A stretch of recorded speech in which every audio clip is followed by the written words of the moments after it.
Could it be easy to start over? Somehow I will bring you to.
Ladies and gentlemen, good evening.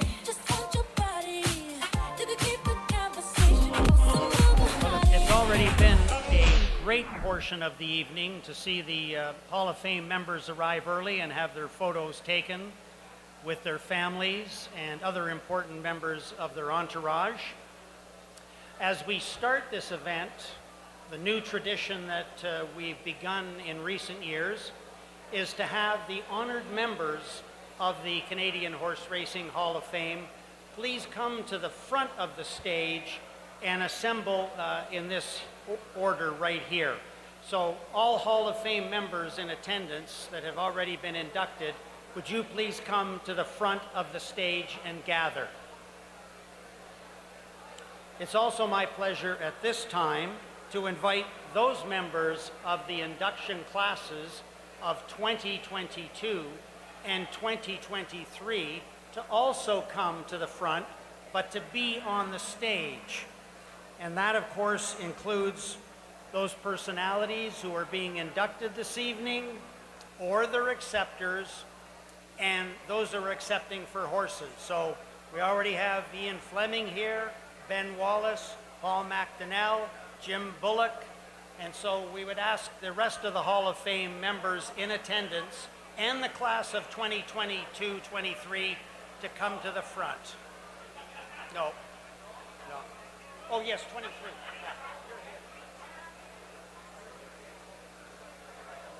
Yeah. You're there.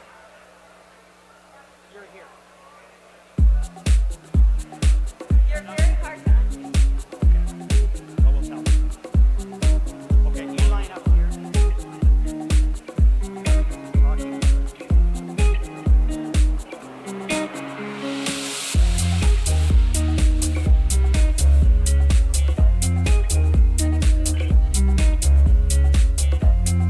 Entourage group, please come forward.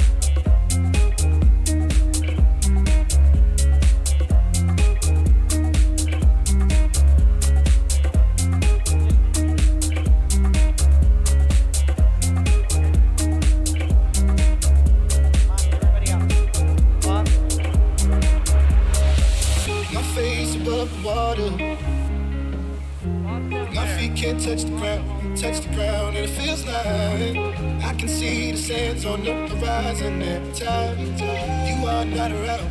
I'm slowly drifting. So to our inducted members of the Canadian Horse Racing Hall of Fame, welcome. Let me do some introductions. it feels like I'm drowning. As I mention Pulling your against the stream. name, would you please identify yourself, because we do have some novices in the crowd and people that would really like to know who you are. From Standardbred Racing, Jim Bullock. Jim.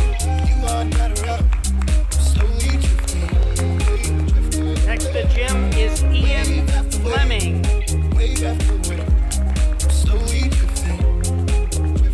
Carl Jameson.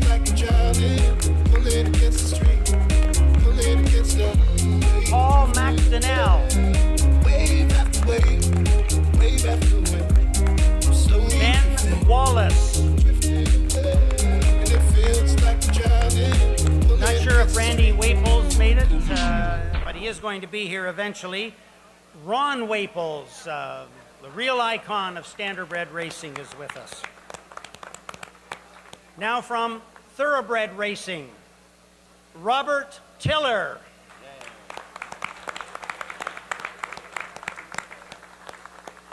Visiting us from Kentucky tonight, a very busy man, John G. Secura.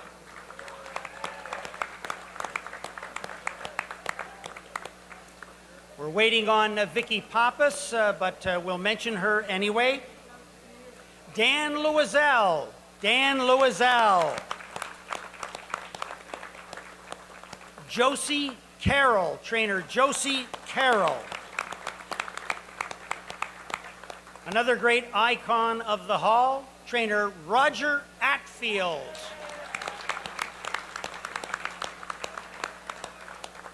And Larry Attard.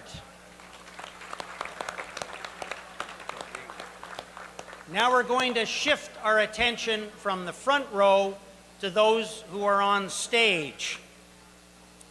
Representing Pure Ivory, Steve Stewart, current owner who has traveled from Kentucky with his wife Cindy to be with us. Steve, welcome. Representing Court Vision, Judy Pryor, her current owner. Now, Judy has traveled with friends all the way from Nebraska to be with us this evening. Welcome, Judy.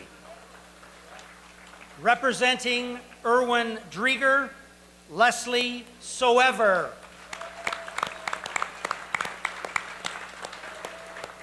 Representing Shadow Play, Dr. Ian Moore, owner and trainer.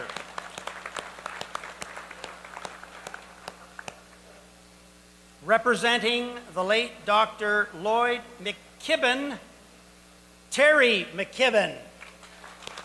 Thank you, Terry. Representing Charles Fipke, Richard Hogan, Bloodstock Advisor. Representing Formal Gold, co-breeder Kathy Griggs. Now, Kathy has traveled from Lexington to be with us with her husband, Kirk, this evening. Representing Ali D, dual Hall of Fame trainer once again, Roger Atfield. Representing Pink Floyd, a big group, and why not? Frank DiGiulio and the Entourage group, Ed Longo, John Peary, John Locato, and Victor Melly, and trainer Robert Tiller.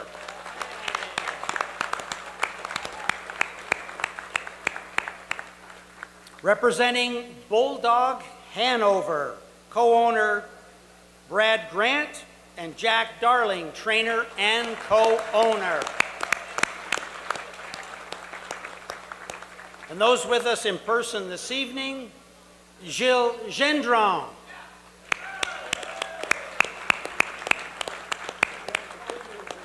The great voice, Frank Salive. Once again, Jack Darling. Christopher.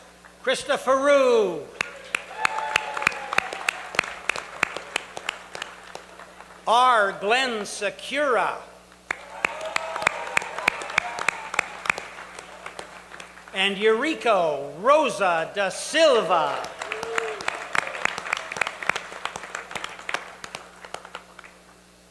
Now we will stop for the picture taking. Clive? What do you need to do? Okay.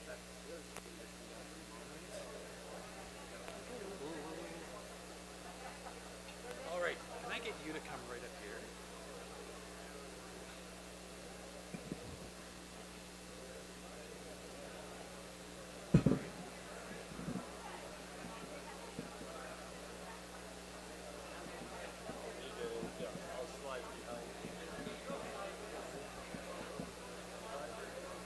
It's the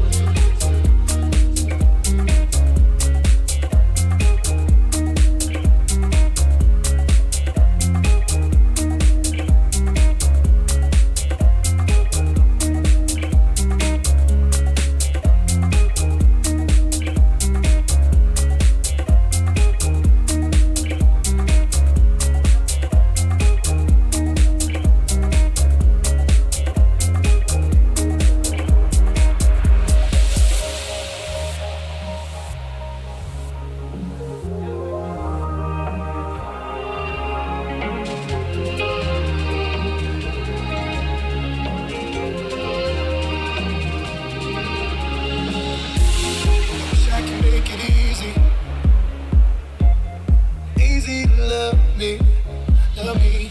Still I reach, find a way. I'm stuck here in between. I'm looking for the right words to say. I'm slowly drifting, drifting away, wave after wave, wave after wave. I'm slowly drifting, drifting away, and it feels like I'm drowning, pulling against the stream, pulling against the.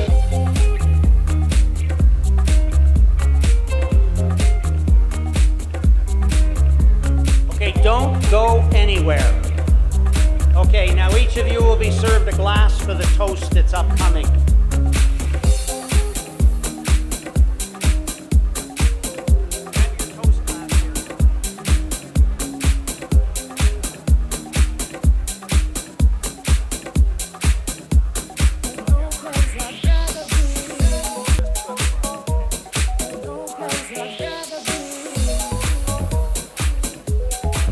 Okay, as everybody gets their glass, the toast will be to Canada's best. So ladies and gentlemen, would you please rise if you are able?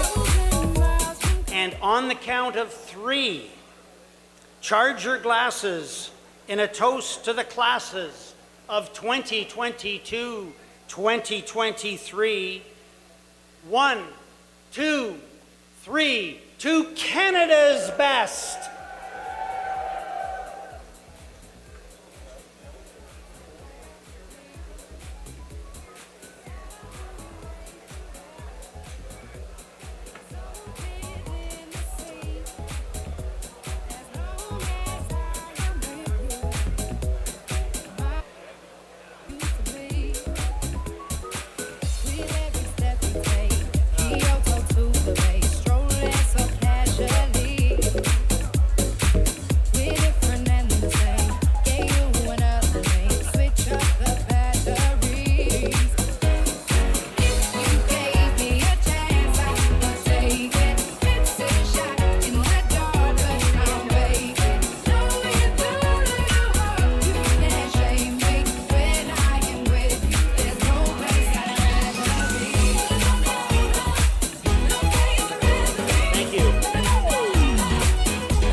Well, welcome again, ladies and gentlemen.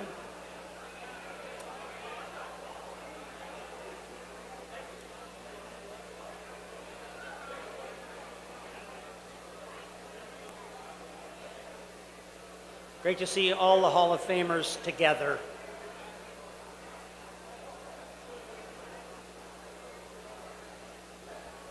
Okay, welcome back, ladies and gentlemen. With this year's induction of 8 special individuals and 8 outstanding horses, the Hall of Fame will grow significantly in numbers and, importantly, in class. What an outstanding group of inductees we've just had here on the stage. every one of them uniquely special. Also, who didn't notice the synergy of the night? It's palpable for sure. The combination of a couple of recently retired superstars, the induction of one of the sires of those superstars, and also the induction of a couple of outstanding connections of those two superstars. If it wasn't already an imaginable night, this is going to be fantastic going forward. The Canadian Horse Racing Hall of Fame is now in the final stages of catching up and doubling up after the debilitating delays with COVID. Tonight provides the perfect opportunity in the proper place to fully recognize inductees in front of families, friends, admirers, and industry representatives, some of whom you've already heard have traveled an extended distance to be with us this evening. I also would like to recognize the work on both breeds from the nomination and the election committees. Thank you. Now, ladies and gentlemen, if you would please follow along on the monitors as the Canadian Horse Racing Hall of Fame's special land acknowledgement statement is pronounced. We all live on the land of Indigenous peoples. Since the introduction of horses to these lands, our cultures have shared an admiration and respect for horses and their relationship with humanity in all respects. We celebrate their role in sport and in competition. Thank you.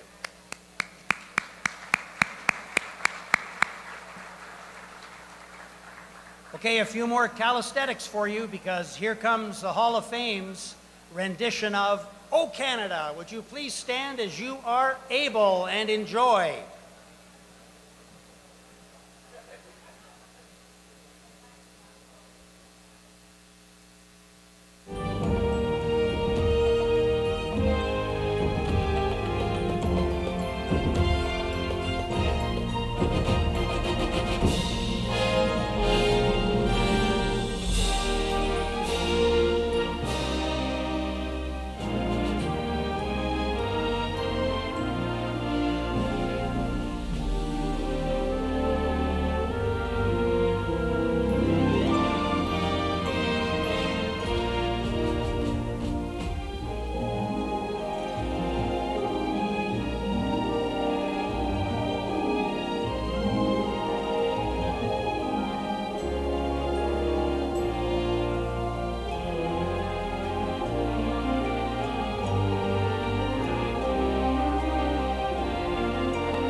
Please be seated. This is our heritage. This is our country that we are so proud of, and we are so proud to invite our guests from other parts of the world.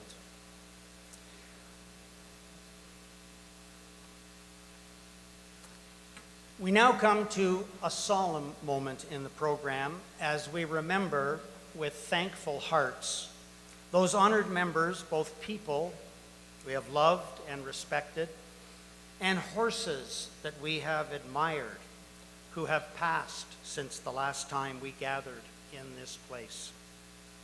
During this in memoriam pictorial, we invite you to observe a moment of silence as we honor Dr. John Finley, driver trainer, class of 1997. Merv Peters, thoroughbred builder, from the class of 1993. Good Times, standardbred male, from the class of 2004. Angus Hall, standardbred male, from the class of 2010. And most regrettably, Erwin Drieger, jockey, from the class of 2023.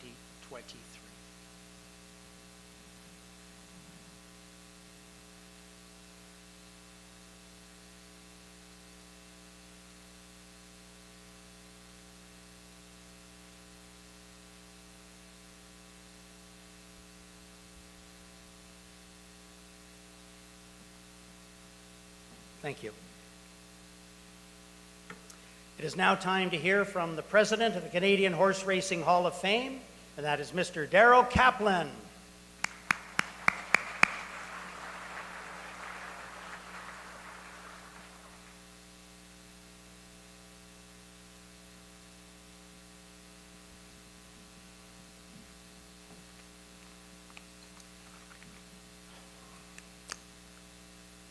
Longtime PGA golfer Peter Jacobsen once said, "The Golf Hall of Fame is full of players with unusual-looking swings.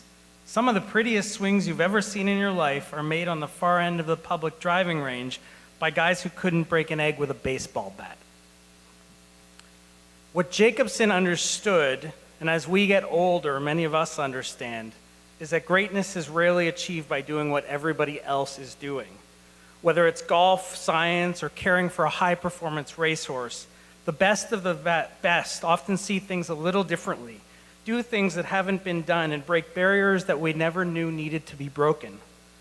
The walls of the Canadian Horse Racing Hall of Fame are adorned with riders and drivers who always manage to be one step ahead of their competition, despite the most challenging circumstances. Owners and trainers who found the yearling that wasn't quite perfect, the horse that everyone else passed up on and nurtured her into being a world-class superstar. Breeders who found magic year after year against all odds, finding the hidden mare, choosing the unappreciated stallion, raising the foal who may not have looked perfect on day one. Builders and communicators who pushed past the attitude of, "It's always been that way," to innovate, to change, and to improve the game for future generations. And of course, the horses. The horses on the walls of the Canadian Horse Racing Hall of Fame haven't always looked the biggest or the best put together.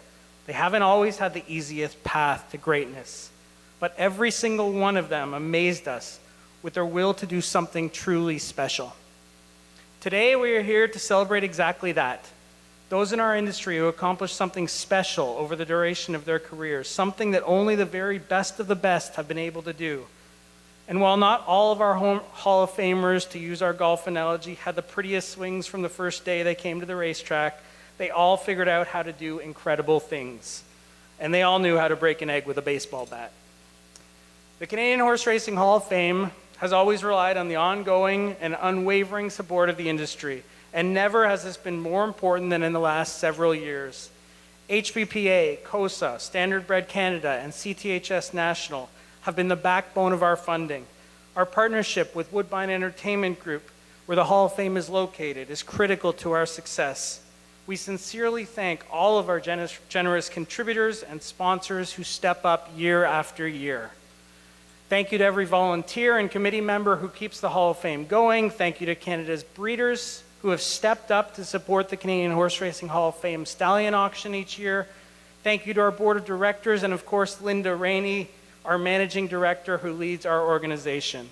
Her and a very small team are responsible for all initiatives and events, including this one, and we're most fortunate. I'd also like to take a moment to say thank you to the numerous caretakers, grooms, hot walkers, exercise riders, and staff members who may not always find their names on the walls of the Hall of Fame. But as we all know, their contributions are absolutely critical to the success of the inductees here tonight and those already in the Hall. And to the racing fans, the casual and the loyal, the bettors and customers who enjoy racing day after day, night after night, in person or online, whether it's attending the King's Plate or Gold Cup and Saucer, or taking in the races in Millerville, Alberta, Woodstock, New Brunswick, Trois-Rivières, Quebec, or anywhere else in this great country, we are grateful. Tonight, as we have done for decades, we are thrilled to honor our esteemed Hall of Fame members and the classes of 2022 and 2023. On behalf of the Board of Directors of the Canadian Horse Racing Hall of Fame, we extend our sincerest congratulations to our newest inductees and their families. Each of them have reached a pinnacle that very few will ever achieve, have shown us what is possible, and reminded us about all that is beautiful about horse racing. Thank you again, congratulations, and have a wonderful night.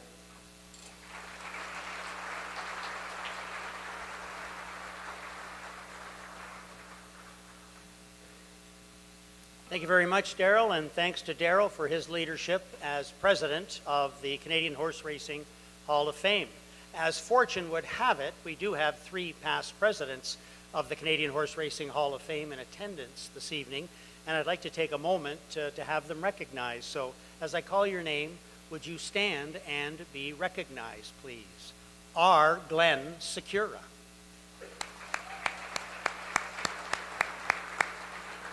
Ted Smith. And John Stapleton.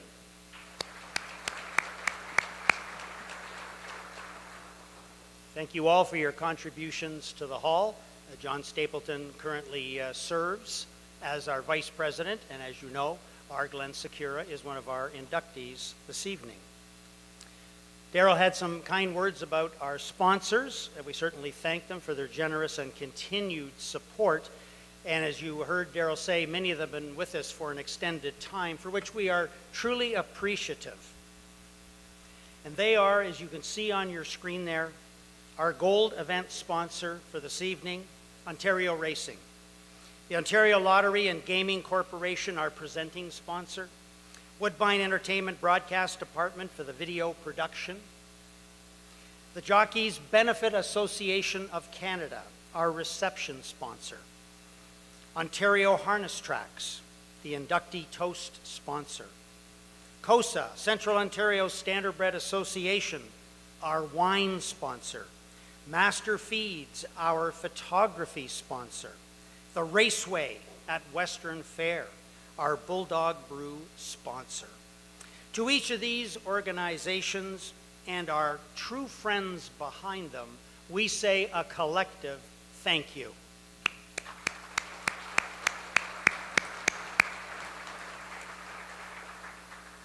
Just a word about our silent auction this evening. This will be a moving target for us, but don't worry if you're involved in trying to get your final bid in. When the time comes to announce the end is nearing, and it could be between 8 and 8:30, we will alert you to that fact to give you lots of time to finalize your bids, and we will have a countdown clock to the end of the silent auction so no one is caught unawares. So that'll be coming up as we are having our inductions this evening. And speaking of the induction portion of the evening, here we are, thank goodness. And I want to introduce you to our co-hosts for this evening, and they will guide us through this highlight part of the evening, this litany of inductions. Would you please give a warm Hall of Fame welcome to Kelly Spencer and Robert Geller.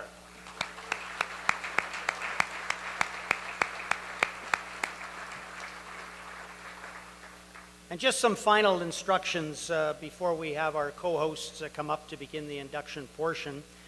Those personalities being inducted this evening, or their acceptors, they are the ones invited to come to the podium with their remarks after the presentation photo. The acceptors of all the horses being honored this evening will have the pleasure of a feature interview with Kelly or Robert on the left side of the stage there. And we want to learn all about your equines and what makes them tick, so hopefully that featured interview will bring that information out. Once again, your co-hosts for this evening induction portion, Kelly Spencer and Robert Geller.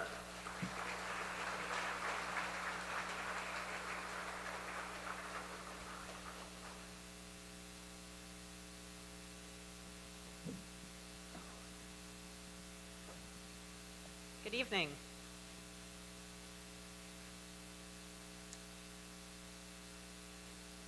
Just gonna do a little bit of this. Here we go. All right. Thank you very much to the Hall of Fame for this distinct pleasure to be here this evening. Our first inductee of the evening is the sensational trotting mare, Pure Ivory. A champion millionaire on the track, and as a broodmare, the producer of Double Millionaire and Hambletonian winner, Forbidden Trade. Tonight she joins the elite company of horses and people, such as her driver and racing co-owner, Steve Condren, for whom the Hall of Fame commemorates a rare and exceptional contribution to the sport. The Canadian Horse Racing Hall of Fame is very proud to induct Pure Ivory.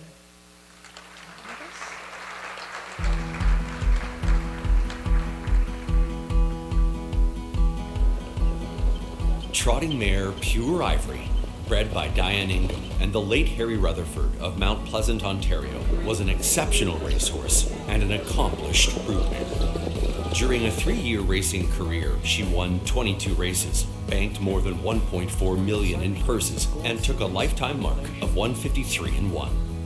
She was the dam of 2019 Hambletonian champion Forbidden Trade, a Divisional O'Brien Award winner at 2 and 3, and Canada's Horse of the Year in 2019 with more than $2.3 million in purse earnings. Trained by Brad Maxwell, the daughter of striking Sabra was owned by Jerry Van Boekel, Christina Maxwell, her regular drivers Steve Condren, and Harry Rutherford, all Ontario. She is currently owned by Steve Stewart of Paris, Kentucky. Pure Ivory was an overnight sensation, reeling off victories in 6 of her first 7 stakes races in her rookie year, including an impressive triumph in the Champlain Stakes. She was a standout in the Ontario Sires Stakes, winning 5 of 7 events, including the season-ending Super Final Championship. But it's going to be Pure Ivory to kick off Super Final night with a devastating performance for Condren and Maxwell. She won it by 5.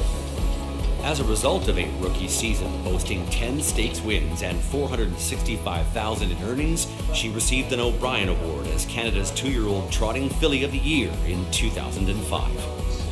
Pure Ivory continued her dominance as a sophomore, winning 12 races and earning more than $914,000 track record miles in an Ontario Sire Stakes event at Western Fair and Trillium Stakes at Georgian Downs, a track and Canadian record in the Simcoe Stakes, a Canadian Breeders' Championship, and a second Super Final Championship were some of the major victories added to her credentials. Pure Ivory almost home. Portia Hall closing up the inside. Pure Ivory wins the Super Final second.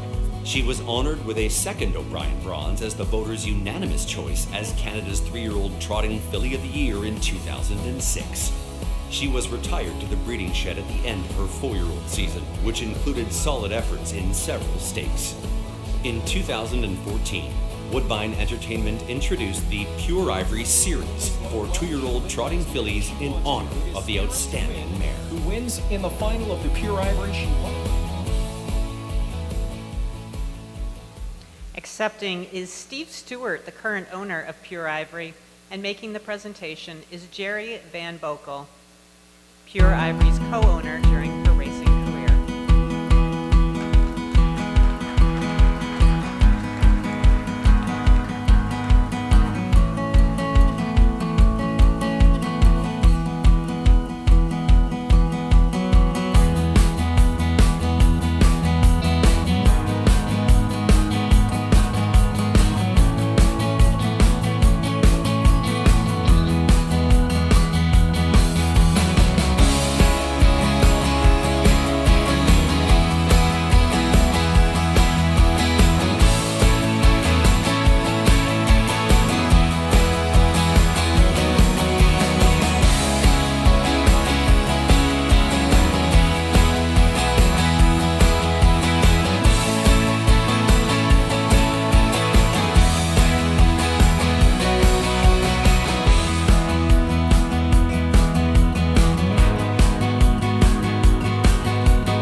All right, I'm joined here by Steve and Cindy, and we have some questions for you.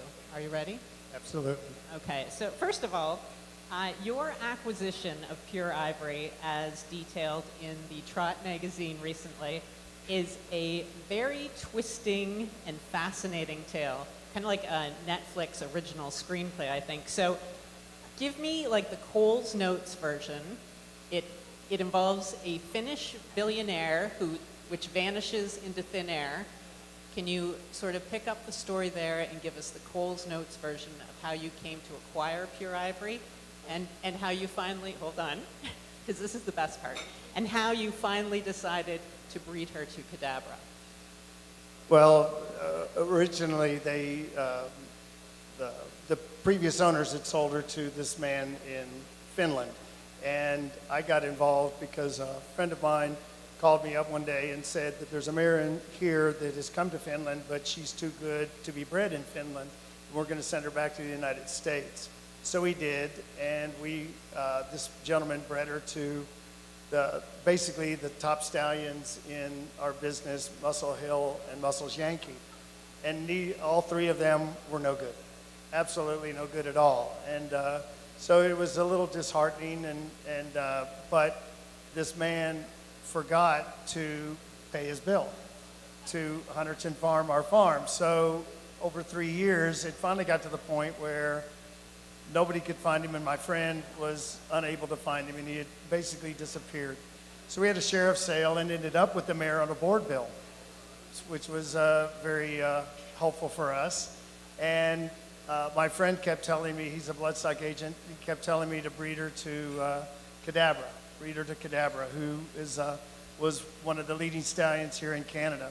So I think that the moral of the story of Pure Ivory is she's truly Canadian. She lives in Kentucky now, but she's truly Canadian. And once she finally got bred to Cadabra, then she produces the Hamiltonian winner, which is, as everyone knows, our Kentucky Derby in our business. And she continues to do well for Cindy and I, that's for sure. Well, So this award is a real honor, and I just want to thank the Hall of Fame for this wonderful honor, and she's very well deserving. that's great. Thank you so much. Congratulations. Thank you. Thank you.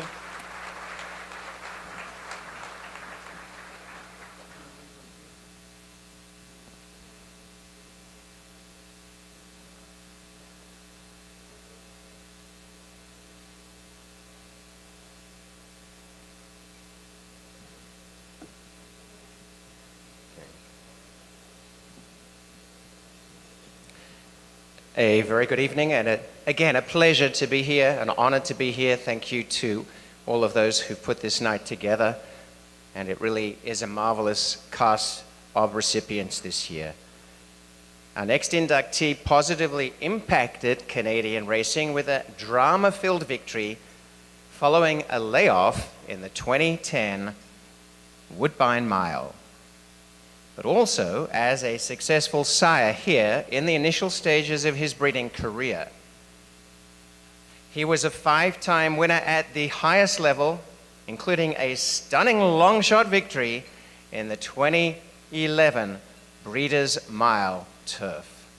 The Canadian Horse Racing Hall of Fame is proud to induct Court Vision.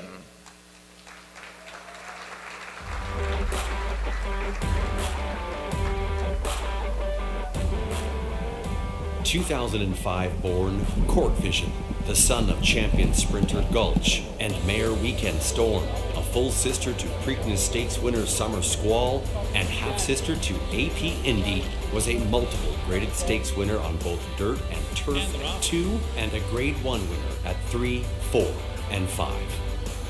A $180,000 Keeneland yearling purchase and later a $350,000 two-year-old in training buy, Court Vision showed his potential early, winning 3 of his first 4 races at 2 for Windstar Farm and trainer Bill Mott, including the Grade 2 Renzen Stakes and Grade 3 Iroquois Stakes.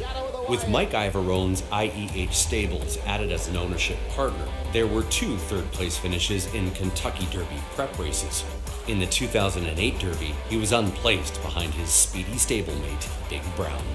Late in his sophomore year, the colt blossomed when raced on grass, with a victory in the Grade 2 Jamaica Stakes at Aqueduct and his first Grade 1 win in the $500,000 Hollywood Derby. With trainer Rick Dutrow Jr., there were victories in the Grade 1 Shadwell Mile at Keeneland and the 2010 Woodbine Mile. Court Vision and Robbie Alvarado. Court Vision, it's his day today. Court Vision and Robbie Alvarado win the Woodbine Mile of the Usual. In 2011, Court Vision concluded his race career for owners Spendthrift and trainer Dale Romans by winning the Breeders' Cup Mile at Churchill Downs in one of the biggest upsets in Cup history.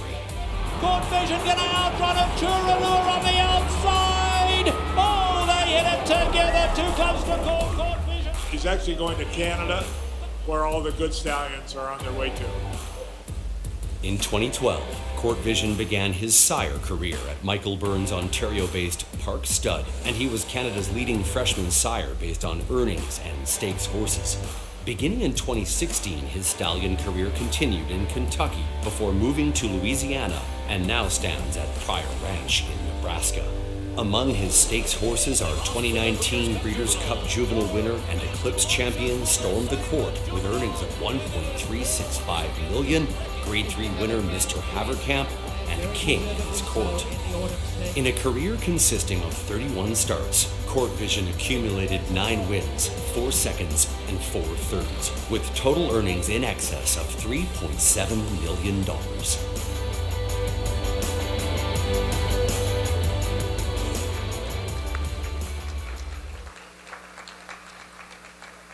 Making the presentation is Manager Racing Operations and Concierge Services at Woodbine Entertainment, Martha Wakely, and accepting is the current owner of Court Vision from Pryor Ranch, Judy Pryor.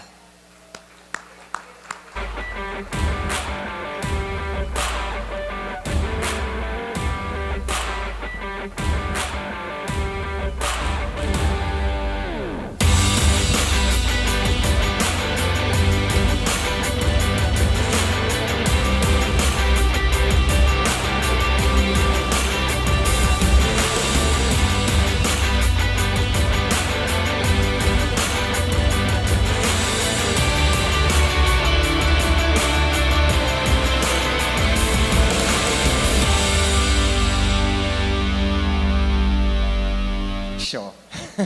Judy, so delightful to get to meet you here. I wanted to just say thank you so much for coming from Omaha, Nebraska to be with us tonight for this special moment. And I want to just say I followed Court Vision in the Kentucky Derby. It was actually my pick. I was so delighted to see this horse grow into himself, especially when he became a turf specialist. What do you recall about the spectacular wins that we just saw in the Woodbine Mile here and also in that incredible Breeders' Cup Mile when he was such a huge long shot? Well, I recall that he just won and he just put his whole heart into it like he does every day. He's a wonderful horse. He loves company. He likes to plan what he's doing, and then he kind of like scopes out the competition, and then he knows right when to have that burst of speed, and he only does what he has to do. You know, you were telling me a little bit that as a young girl, you dreamed very, very much about having a special horse. And along comes Court Vision in what looks to be an unlikely journey. How did it all come about? Well, I've been doing horses my entire life since I was like 3 years old, and I started buying and selling horses at 9. And I competitions quite a lot in 4-H and open shows. And then we started raising world champion quarter horses. But I walked the shed rows of all these racetracks to get thoroughbred mares for our quarter horse stud. And then we got a thoroughbred stallion and decided to do thoroughbreds. And there is nothing like it. This is wonderful. You guys go all out, and it's spectacular up here. Well, we're delighted you made it. And Aksarben, you used to know very well, and you really, after that industry changed, you were telling me earlier that it meant so much to have this horse in Nebraska. Oh my gosh, yes. after we lost Exarban, the purses were very, very small, and the people that stayed in the business are diehards. And I just happened to sell some land, and I thought, I'm going to put that money in horses. And I wanted the best. And at that time, Court Vision was the best one I could find. And I'm so proud of this, with a 5-time Grade 1 winner, retiring sound after 31 races. That's kind of unheard of these days. And his mare line is impeccable. He's got pages and pages. What more could a little girl want? Well, thank you so much for being here. Congratulations. And tomorrow, enjoy the barn tour that you're going to have and see some of the progeny of Court Vision. Thank you. Oh my God, that was horrible. But thank you.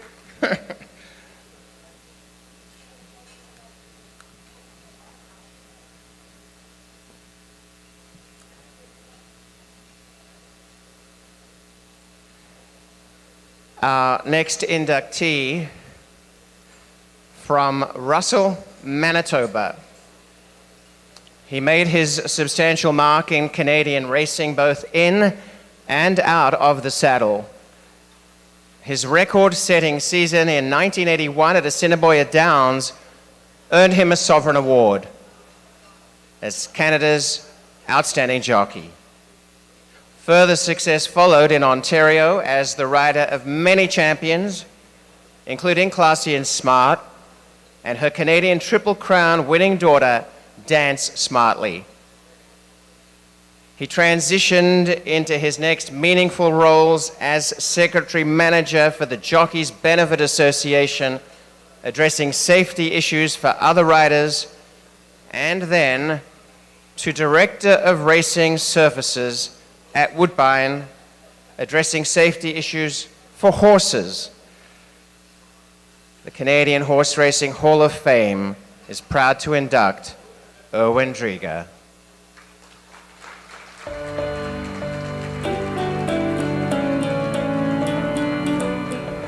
Drieger sets the Garto down for the drive, and she takes over.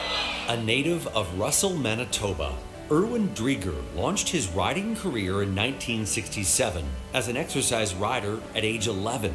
To hone his skills, he initially rode at fairs in Western Canada, then advanced to bush tracks, and eventually on to Winnipeg's Assiniboia Downs in 1973, where he plied his trade until 1982. While riding at Assiniboia in 1979, Erwin set a track record of 161 wins before surpassing his own accomplishment in 1980 with 180 victories. The following year, Drieger made 214 trips to the winner's circle, a record that still stands. For winning jockey Erwin Drieger, that's another $49,000. Drieger's riding career continued at major tracks across Canada for the next 17 years, winning over 1,600 races for purse earnings of $14.6 million. Among the horses ridden by the 1998 recipient of the Avelino Gomez Memorial Award were Sovereign Award winners Liz's Pride, Phoenix Factor, Classy and Smart, In My Cap, Grey Classic, and Imperial Choice. When Canadian Horse Racing Hall of Fame honoree Classy and Smart's daughter Dance Smartly was ready to start her race career, Drieger was provided the opportunity to ride the future Canadian Horse Racing Hall of Fame honored member for her first start, a 5-furlong maiden race which the pair won by a comfortable 3.5 length margin. In 1990, Drieger retired from competition and became the Secretary Manager of the Jockeys Benefit Association of Canada, serving his first term until 2006. Under his direction, Canadian jockeys became the first in North America to wear safety vests. Drieger was also instrumental in helping to install safety rails at Woodbine Racetrack. And from 2006 until 2018, Drieger held the position of Director of Thoroughbred Racing Surfaces, also at Woodbine. In 2019, he returned to the Jockeys Benefit Association of Canada to again assume the role of Secretary Manager, a position he held until his retirement in 2021.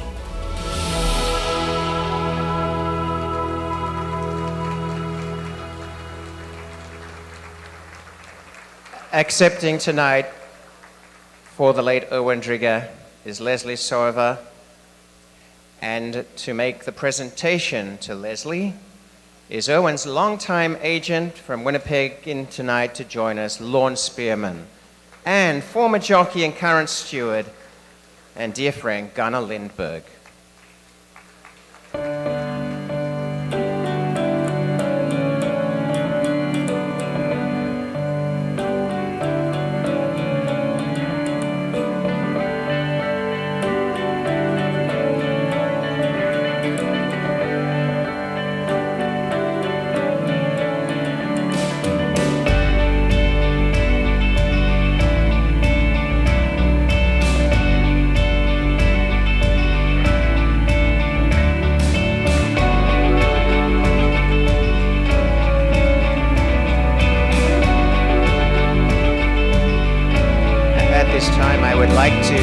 The microphone across to Leslie and also after that to Gunnar, who have some words that they would like to share with you tonight.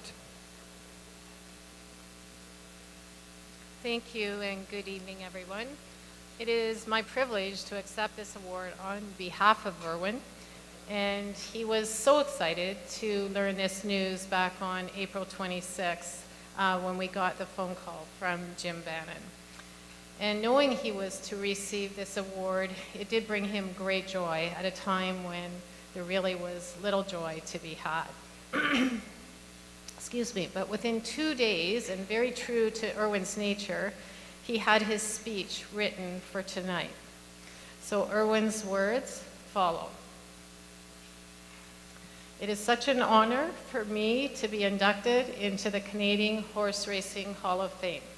Thank you to those who nominated me. I would also like to acknowledge Emil Ramsamy and Gary Stahlbaum, who were also nominated.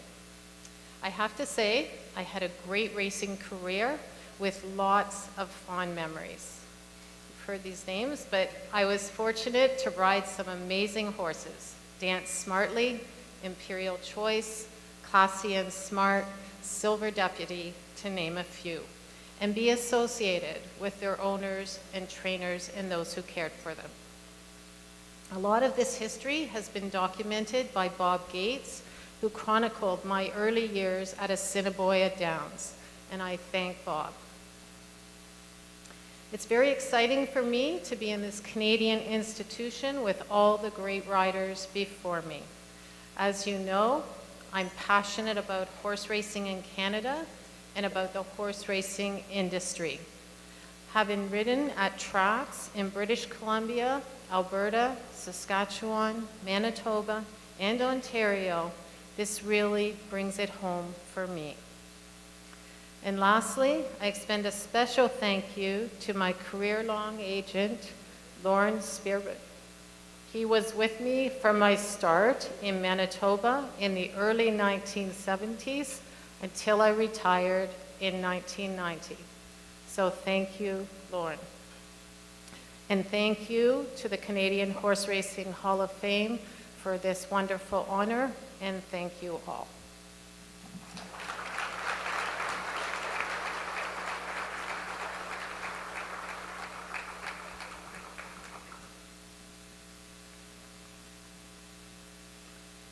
We started out as competitors at the track, and we soon became fast friends. That was some 40 years ago. Over the years, we had many adventures, and we constantly challenged each other. He was a straight shooter and would tell you what he thought. You always know where you stood with Erwin. But he was also a gentleman and a caring man. Approximately 4 years ago, Erwin confided in me that he had stage 4 cancer. He asked that I not tell anyone, and I respected his wishes. About a year later, he told me he was retiring, and he could no longer keep his condition secret. I could tell the treatments were taking their toll on him. Not once did I hear him complain. In fact, just the opposite. Erwin never let this horrible disease stop him from living his life. The adventures continued. Snowmobiling, boating, golfing, RVing. That was Erwin. He was a proud man, and he had a zest for life. He would continue this way until his final days. Heck, he was out mowing his lawn 2 days before the end. And then I think, why him? Why not me? So I strive to live every moment of every day to the fullest, because you never know when your time will come. I am honored today that Leslie, his wife, has asked me to be part of this ceremony, along with Lauren Spearman, to accept this award, to present this award on Irwin's behalf. I feel privileged to have been part of his life for so many years and will cherish the memories. He was my friend, and I will miss him very much. Rest in peace, Irwin. This one's for you. Thank you.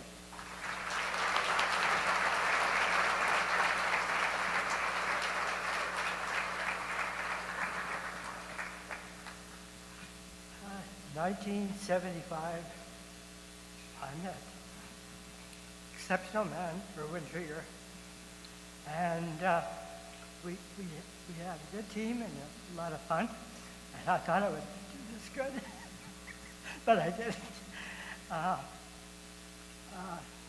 He taught me a lot of things. One thing he did teach me is true happiness. It doesn't come from having something, but it comes from being part of something. And we had a great run. I know he enjoyed working with me as much as I enjoyed working with him. And we made a lot of wins, and we made a lot of friends, and I'll never forget him. Thank you, Irwin. And thank you, everybody, for coming and tolerating me. Thank you.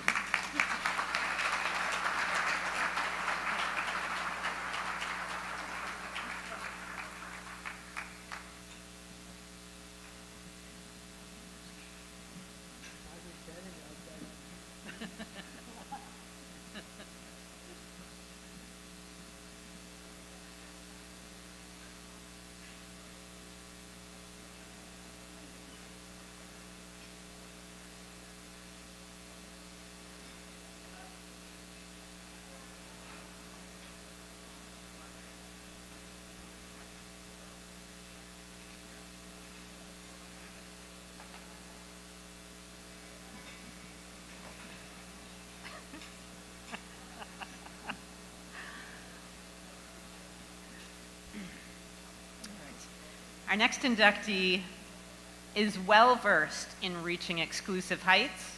He is one of few North American drivers to reach 7,000 wins, a feat which illustrates his prolific success for nearly 2 decades in Quebec. He piloted Hall of Famers Grade Singing and Garlic Lobel, and joins them this evening in his well-deserved place among the best of the best. The Canadian Horse Racing Hall of Fame is proud to induct Le Chef, Gilles Gendron.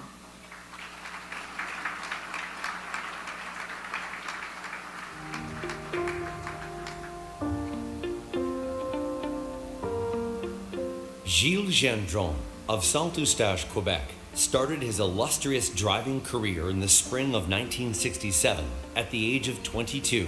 He competed in more than 37,000 races, scored over 7,000 victories, and drove horses to earnings surpassing $36.9 million.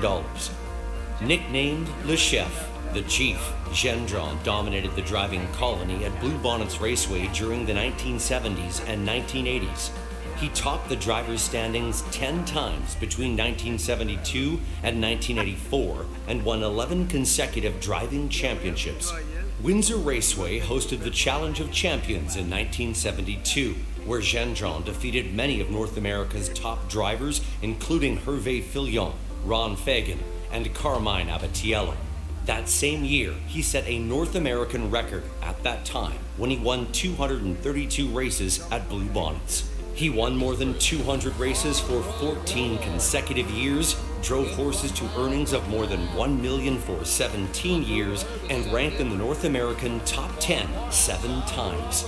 In 1992, he posted his best season on record with 279 victories and more than $2 million in purse earnings. Two of many equine stars Gendron drove included Hall of Famers Grade Singing and Garland LaBelle. He was the regular driver for Grade Singing during her championship season as a 3-year-old, which included 20 wins in 25 starts and a national title as the Canadian Trotting Association's 3-year-old Trotting Filly of the Year in 1985. Gendron represented Canada in the World Driving Championship on 3 occasions. His best performance was a 3rd place finish in the 1979 championship hosted in Australia and New Zealand. In 2009, at age 64, he drove a pair of winners at Rideau Carleton Raceway to put him at 7,000 career wins, making him the first driver to reach that milestone while racing primarily in Quebec. His celebrated driving career has earned him a well-deserved induction into the Canadian Horse Racing Hall of Fame.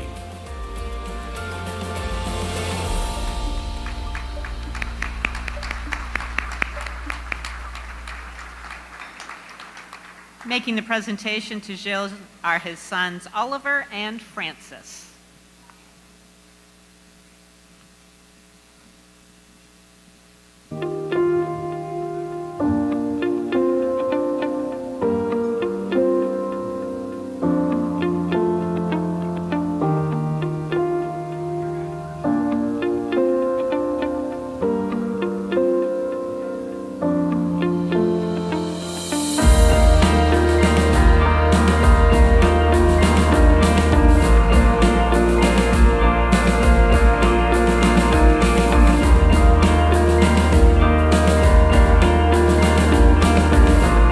Hell yeah!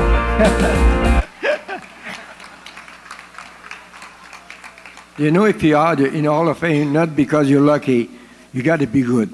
If you're good, because you drive some good horses for good trainers and good groom. That's what happened with me and everywhere else. You know, because those people with the horses, we pass our life in a paddock, farm, and a racetrack. It's lots of hours. Thank you very much.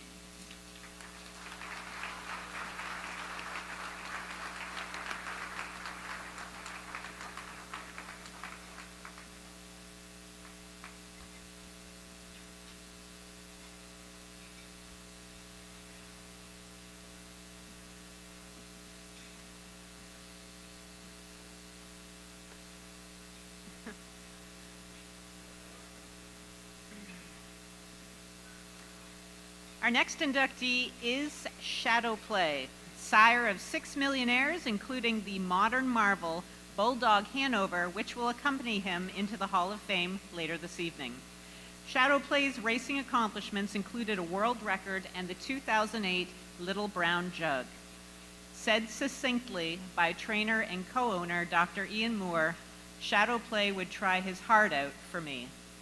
And tonight we honor that beautiful trait and all it has created for Canadian horse racing. The Canadian Horse Racing Hall of Fame is proud to induct Shadow Play.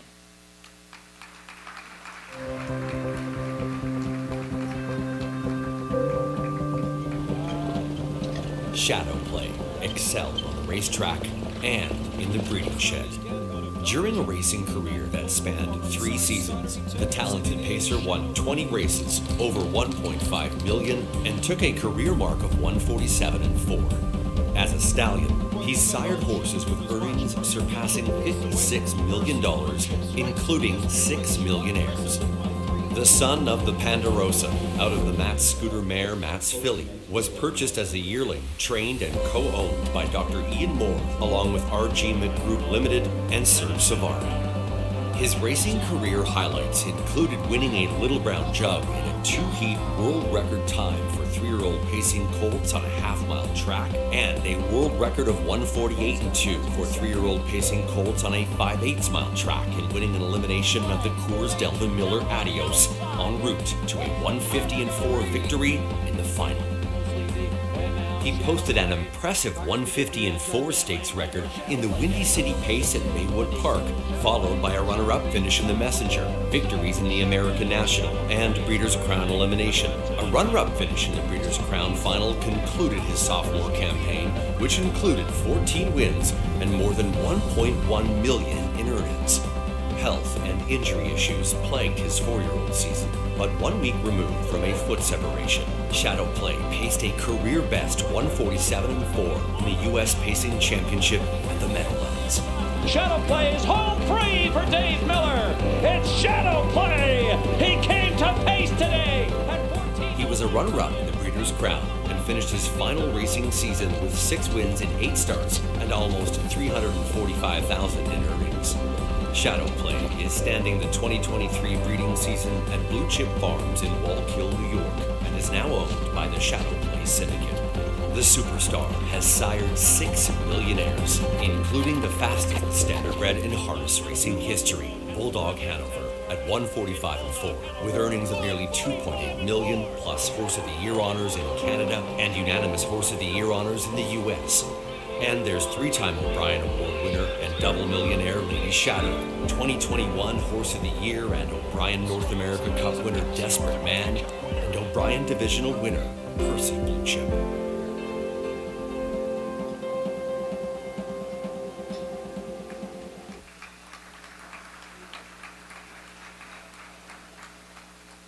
Accepting for Shadow Play is co-owner and trainer Dr. Ian Moore, and making the presentation is Bill McClinchy of the Woodbine Entertainment Group.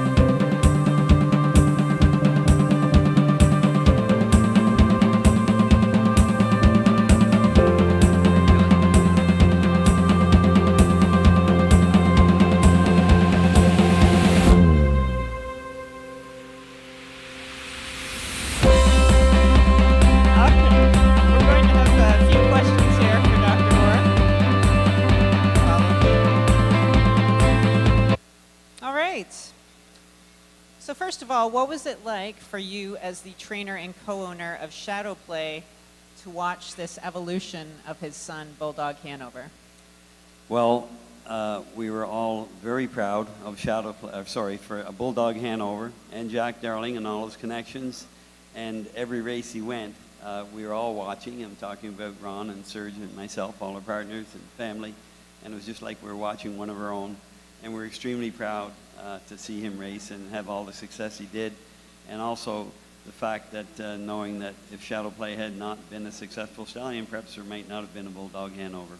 Yeah, all the dominoes, all the dominoes. You're a practical man, a veterinarian. That's not a joke, yeah. At one point, you almost sold Shadow Play. How does a practical man reckon with what could have been had you chose differently? I am dying to hear this answer. Well, first of all, I'm not sure all veterinarians are practical men. They're not all men, by the way. Well, that's true. In fact, there are more female veterinarians now. I think the ratio is something like 85% females in the veterinary industry now. And every year colleges turn those out. So women or men may or may not be practical. A practical man doesn't look back at the past and, think of what could have been. I think a practical man would look to the future and think of what can be done, I guess. So, but we used to confer a lot, Ron and Serge and I, many conference calls and many consultations together. Most of them were very amicable, and most of them we were in agreement on a lot of things, but sometimes they did get a little bit fractional at times. There's a lot of pressure when you have a good horse, that's for sure, and even on the owners as well as the trainers and the drivers. So, but we did make a well-informed and what appeared to be the right decision, this 2-year-old year, to keep him over, and we're certainly glad we did. And he's been giving to us now for 17 years, and we're still looking forward to more.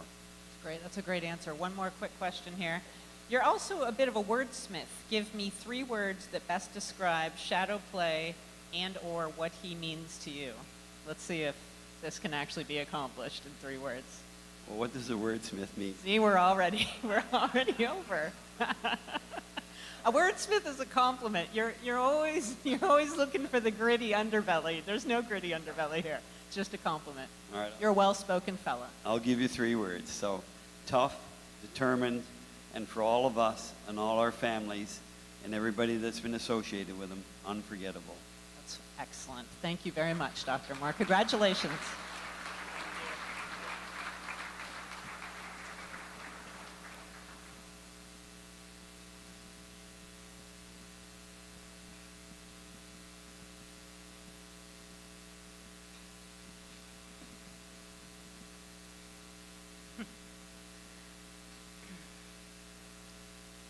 From his small, unassuming clinic in Wheatley, Ontario, the late Dr. Lloyd McKibben left an indelible global mark on equine veterinary medicine, the benefits of which we are still reaping today.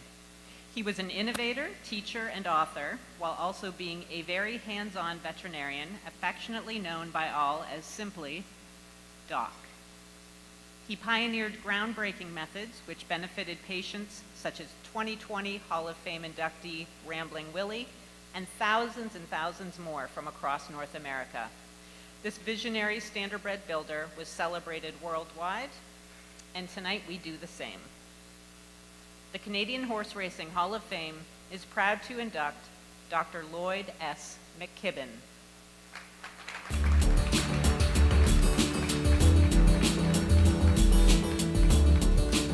The late Dr. Lloyd Salem McKibben, Doctor of Veterinary Medicine, is considered a pioneer in the advancement of equine veterinary medicine.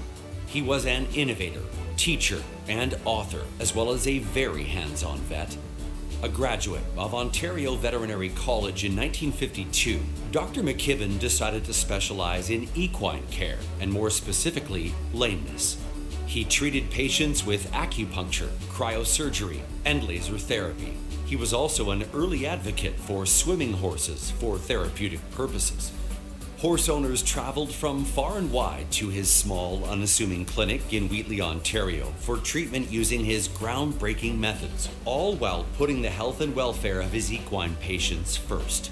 Among the numerous horses aided by Dr. McKibben was Canadian Horse Racing Hall of Fame 2020 inductee Rambling Willie, a 3-time winner of the Canadian Pacing Derby who spent time under Doc's care. Doc also invested time mentoring other veterinarians to follow in his path, many of whom went on to open their own successful practices. He wrote Horse Owner's Handbook and Cryoanalgesia for Horses, reference manuals that continue to be used today.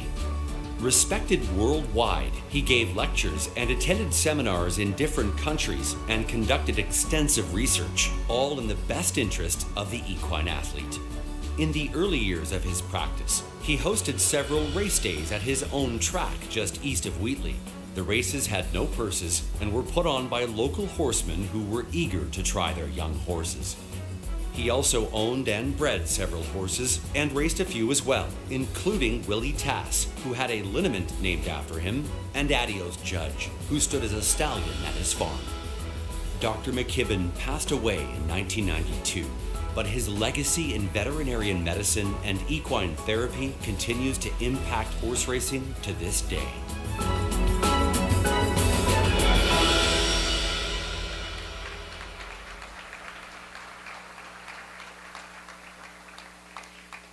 Accepting for Dr. McKibben is his son Terry, and making the presentation is Dr. Ken Armstrong.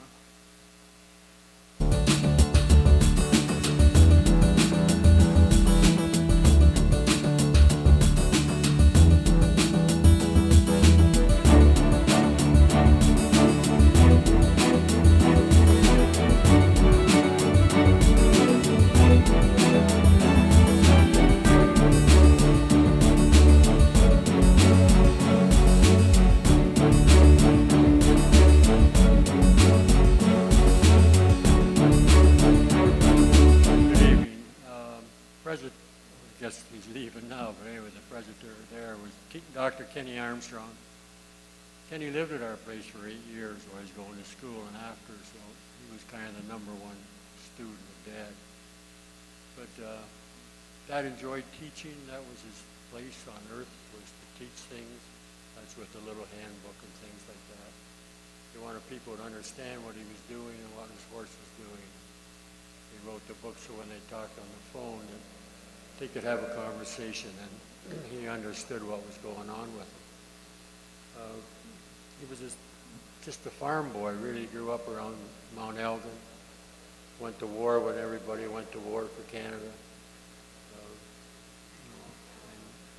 He always joined other associations. He joined the U.S. Association. He joined all over in England and Europe. That way he could talk to other people. If you live in a cocoon, you don't learn much. You got to spread yourself out no matter what your field is. And he always wanted to help the horse and help the people to get a better life out of what they were dealt with. And I know the books and all that, talk about the Queen Mother and that's all great fluff and that, but there was a lot of 210 pacers and trotters that, went into that practice and served as the groundwork. So as the horse progressed, that the knowledge and the way to look after the horse medically wise, it improved also. That's about all. It's a great honor for him. The Hall of Fame is something that you never start out to achieve. You achieve it by doing something good for somebody and other people.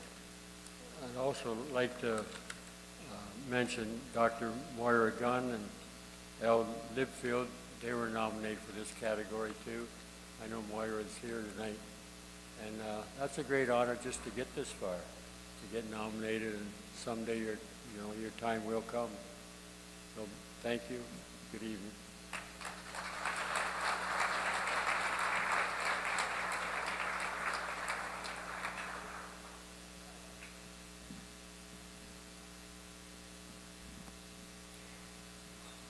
Our next inductee earned some of the most significant performance ratings ever, facing the best of his generation, which included his main foe, champion Skipaway. While his high-performance career was slow to unfold, he earned his initial Grade 1 score as a 4-year-old. He went out on a high note, taking consecutive wins at the direct expense of Skipaway, with a record-setting performance in his penultimate start, followed by a playful romp in the Grade 1 Woodward Stakes to mark himself as one of the country's best. A successful sire, he returned to Canada to stand his final season in Alberta. The Canadian Horse Racing Hall of Fame is proud to induct Formal Gold.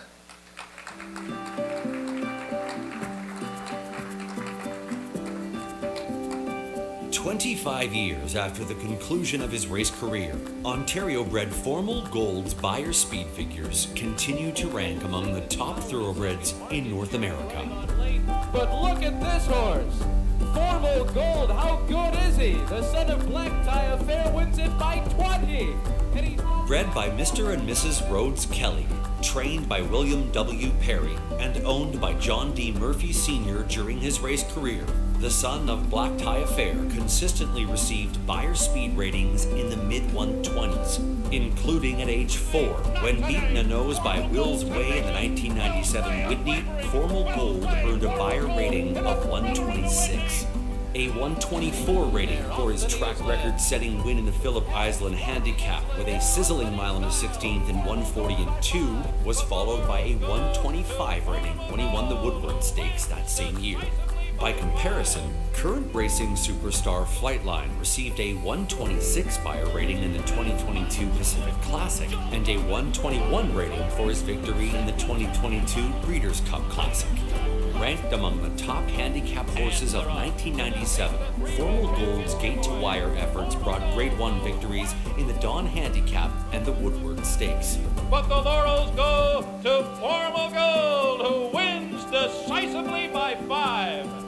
Defeating Horse of the Year and U.S. Hall of Fame member Skipaway in both races. In total, Formal Gold finished ahead of Skipaway in 4 of their 6 meetings. Considered one of the most talented horses ever foaled in Canada, Formal Gold's career totals of 8-4-1 in 16 starts earned him over $1.5 million.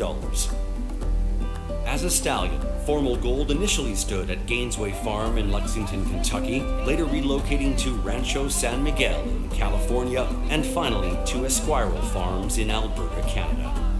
Among the 19 stakes winners he sired were Adore the Gold, Transduction Gold, and Semaphore Man. In total, his progeny amassed global earnings approaching $16 million US.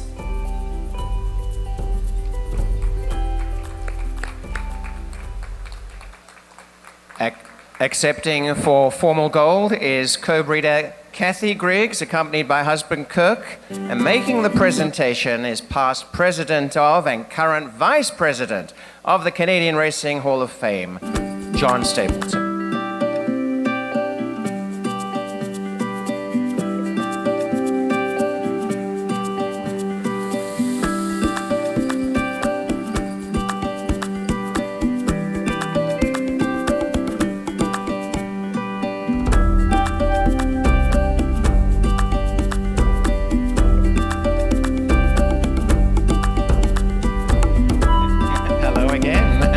Firstly, what a delight to have you both here because you've made the trip, as many have, to come here for this night. Kathy and Kirk, thank you for joining us from Lexington, Kentucky. Let's turn the clock back a little bit, Kathy, because we know about Black Tie Affair, and this was the chosen sire. If you can talk to us a little bit about the local dam. Ingoldsby was a Canadian mare, and her first foal won a stake here in Canada, and I felt like the mare warranted a nice stallion, and Formal Gold had the family I was looking for, and his race record was impeccable, and it turned out to be the perfect fit because we ended up with Formal Gold. So, did you have any indication how good Formal Gold was going to be? yeah, of course, he was on the farm with me until I sold him as a yearling, and so I got to watch him, and just from the moment that I laid eyes on him, he was balanced, he could move, he was very professional, even as a foal, and yeah, we knew great things were going to come. Tell us a little bit about his temperament and how he was on the farm. He was very serious, wasn't really a people person, and just, you know, all business. We talk about buyer figures and high performance figures, and we heard how incredible some of those were. But just as incredible is what is rivalry in horse racing, and there was nothing quite like the rivalry between Formal Gold and Skip Away. What do you recall about that particular period in their racing careers? It was so exciting, and Jack Murphy, the owner of Formal Gold, and Sonny Hines, who had Skip Away, both very outspoken and very passionate about their horses, so that was always fun for the banter going back and forth between them. And then the fact that Formal Gold did win 4 out of 6 times when they raced against each other, and he won very decisively. That was always a wonderful, exciting thing. Yeah, he certainly came through. And we're pleased you came through to join us. We know that you're going to experience some of the delight hospitality, Canadian hospitality, off to Montreal and down to Saratoga, and we wish you the very best, and it's a delight to have you both here. Kathy and Kirk Griggs, and congrats to Formal Gold. Thank you so much. Thank you.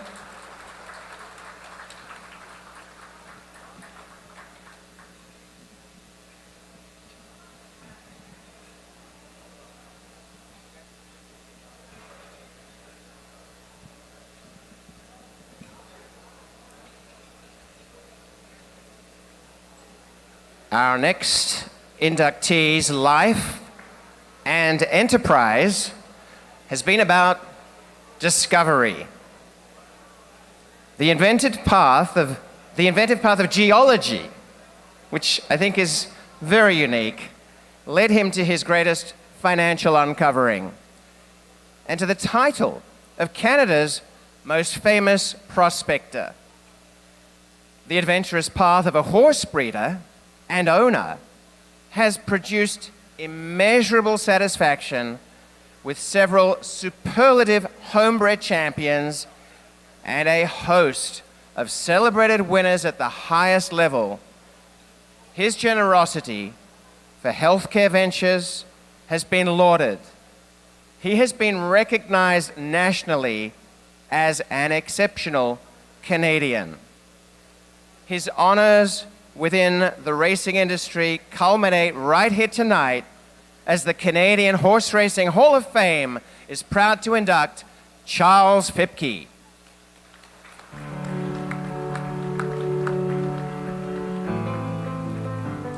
Edmonton, Alberta born and British Columbia based, Charles Fipke has experienced incredible success as a Canadian geologist and prospector in the discovery of the Akati diamond mine in the Northwest Territories.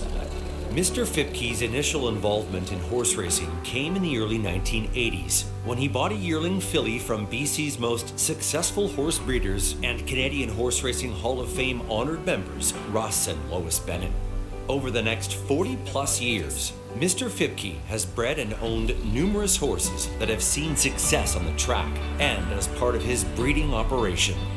Canadian racing achievements include breeding and owning Sovereign Award winners Not Bourbon, who was the 2008 champion 3-year-old male and winner of the 2008 Queen's Plate, 2010 champion older female Impossible Time, and 2003 champion male turf horse Perfect Soul, who went on to become a successful sire, including Breeders' Cup filly and mare turf winner Perfect Churl. Perfect Churl to win it! Other Fipke bred and owned Grade 1 winners include 2017 Breeders' Cup filly and mare turf champion Forever Unbridled. Forever Unbridled has won the Breeders' Cup! B Jersey, Lemons Forever, Seeking the Soul, Jersey Town, Tale of Akati, Churl's Spite, and many others. Most recently, Fipke bred and owned Lady Spitespear. The 2020 Sovereign Award recipient as champion 2-year-old filly won the 2022 edition of the Seaway Stakes and was also presented the 2022 Sovereign Award for champion older main track mare and champion female turf horse. In 2020, Charles Fipke was awarded the E.P. Taylor Award of Merit by the Stewards of the Jockey Club of Canada for his contributions to the Canadian thoroughbred industry. To date, horses owned by Mr. Fipke have earned over $35 million.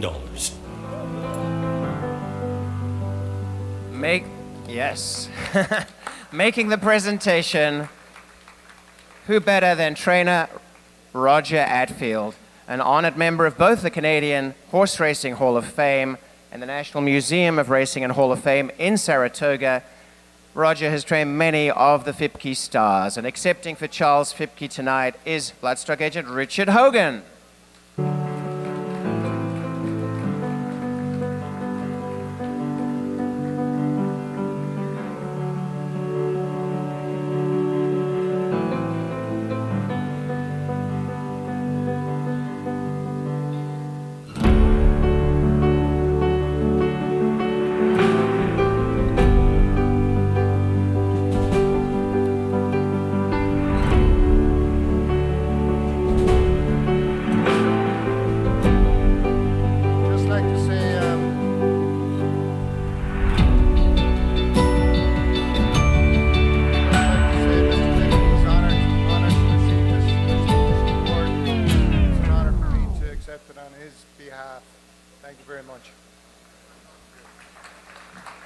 Thank you, Richard.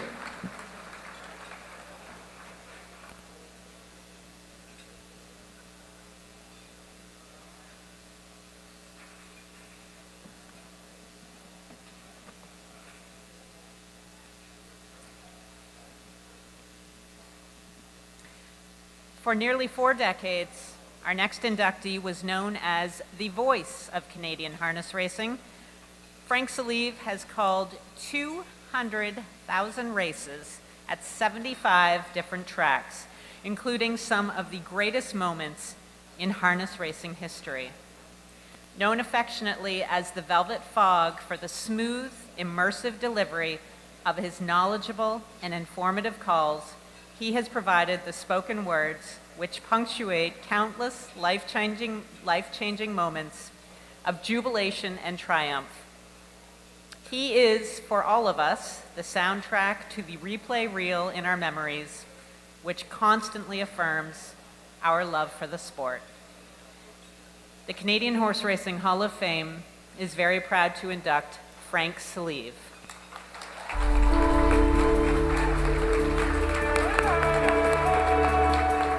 Master of the class, getting the better of Awesome Delhi. Leamington native Frank Salive, also known as the voice of Canadian standardbred racing, enjoyed a legendary career in the announcer's booth. Competing as a Junior A hockey goalie for the Peterborough Petes in the 70s opened doors for successful careers in broadcasting and announcing horse races for Salive. Bill Bennett, the Pete's play-by-play announcer, secured some part-time assignments for him at Chex TV, which included interviewing a young driver named Doug Brown at Kawartha Downs.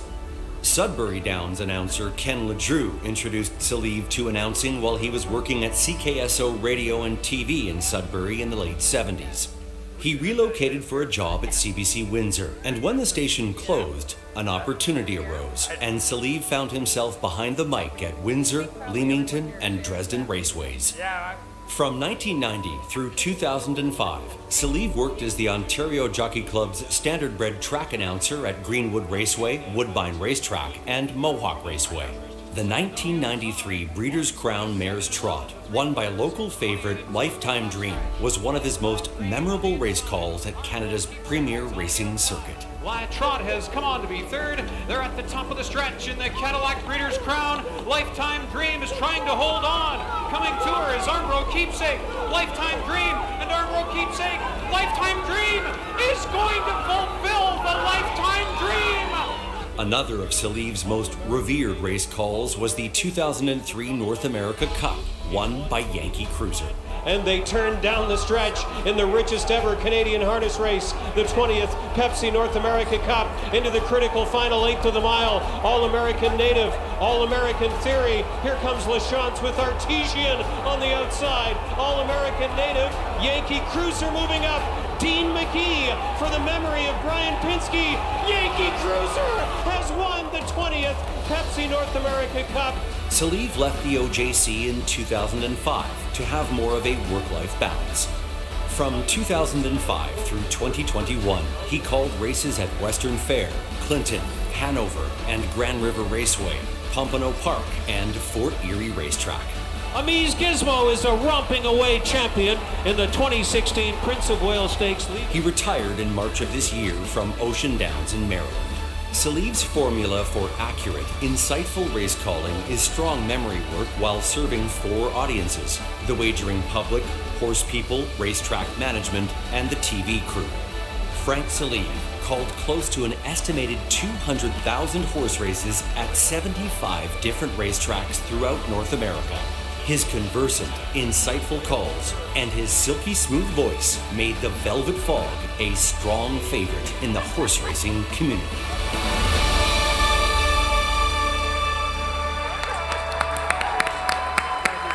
Listen to the applause. We gotta have the presentation first. Okay.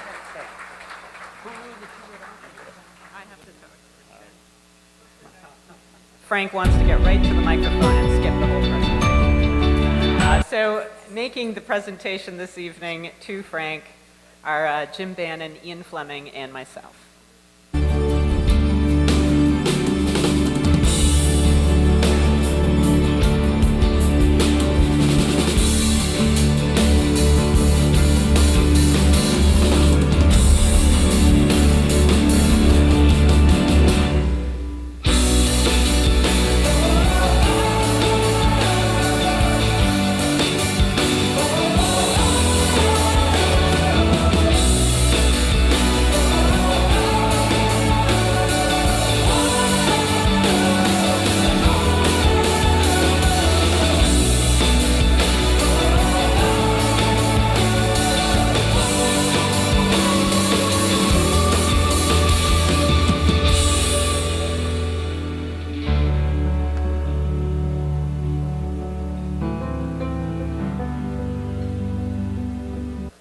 Wow, you talk about a support network. Kelly Spencer, Jim Bannon, and Ian Fleming. That's like the 3 stars on Hockey Night in Canada. I want to acknowledge first my wife Jasmine in the audience, my friends, Tommy Turner for 40 years. Some of my extended family has traveled all the way from Trinidad and Tobago, so I want to acknowledge Haley, Vidya, and Rennie. My sister-in-law Usha, my niece Allison are here. Thanks all. It gives me great comfort to see you right there before me as I speak at the microphone. As a direct result of the excellence and exposure from Canadian harness racing, I got to work close to 25% of my career in the United States also, at tracks like Batavia Downs, Tioga Downs, Pompano Park. I did most of a meet one time at the old Calder Racecourse before it was permanently closed, and as recently as last year at Ocean Downs in Maryland. And the common denominator with my Canadian co-workers and the Americans is that they all treated me so well and made me feel so welcome and so much a part of the team.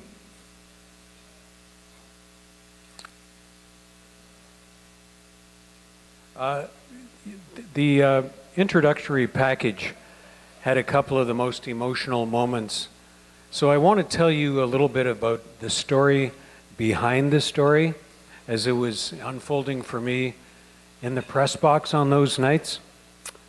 The 2003 North America Cup, and I was talking to Chris Christoforou about this, but it was very emotional because the winning co-owner trainer Tim Pinsky had just lost his son Brian before that race. He told me at the post-race reception that him and his wife were right under a speaker at Woodbine, and they dove into each other's arms weeping because my call included a mention of Brian coming to the wire. And I thought that really reinforces the power of our words as the race announcers of the modern era. The other race I should talk about, and this is an untold anecdote, the 1993 Breeders' Crown Mare's Trot, won by Lifetime Dream, and it was kind of a victory for the small man because it was owned by Joe Dunsmore, trained by Butch Elliott from Stratford and Clinton, Ontario. My former colleague Mike Hamilton and I had seen her progress for the 18 months previous, and that's why it was so special that night. What happened after the races, this story has never yet seen the light of day. Maybe Paul McDonnell came over to the Mohawk Inn after the races. Maybe Ian Fleming did. I hope he did. But it was a night of a post-race celebration, the likes of which I was never part of again. Because overnight we had storytelling, backslapping, food, beverage, BSing.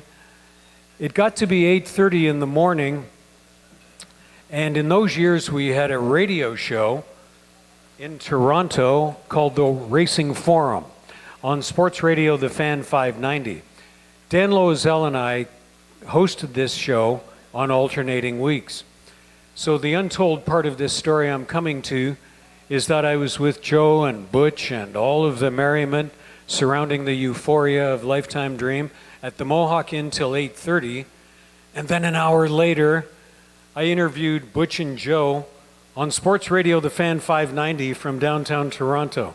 So that was the only time that I pulled that kind of an all-nighter. I couldn't do it now, but I could, but it'd take me 6 months to recover.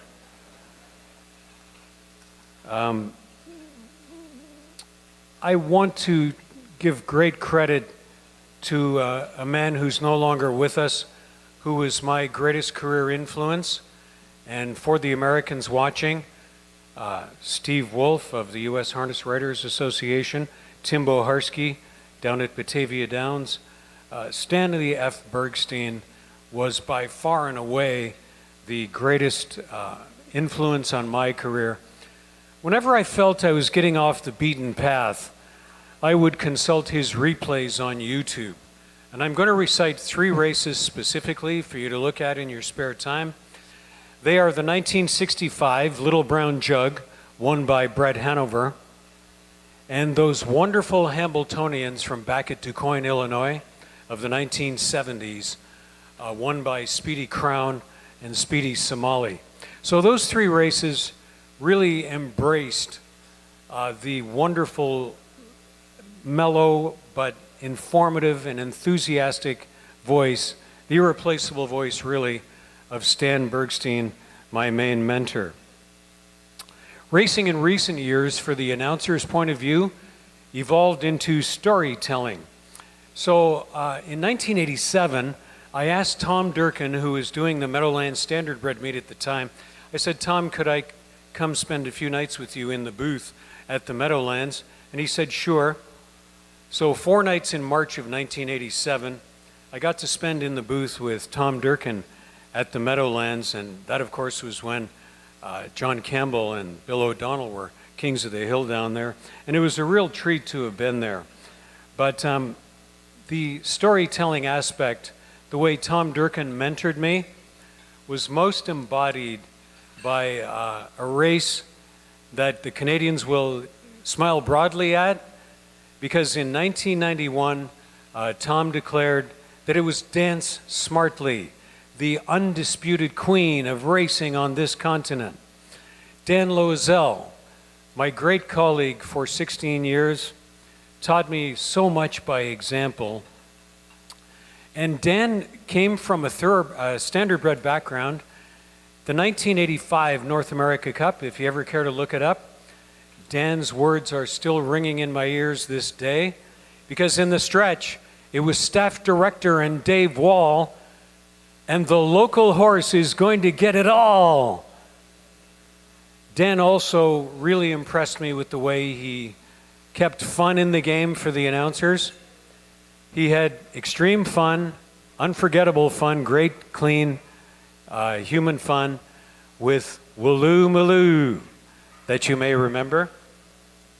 And I really love Dan's alliteration of the letter P, because in the 1990s, Dan declared it was Pietsky and Penna, picture perfect in the Prince of Wales Stakes. So thank you, Tom Durkin, Stan Bergstein, and Dan Loisel, for the profoundly positive impact you had on my life and career.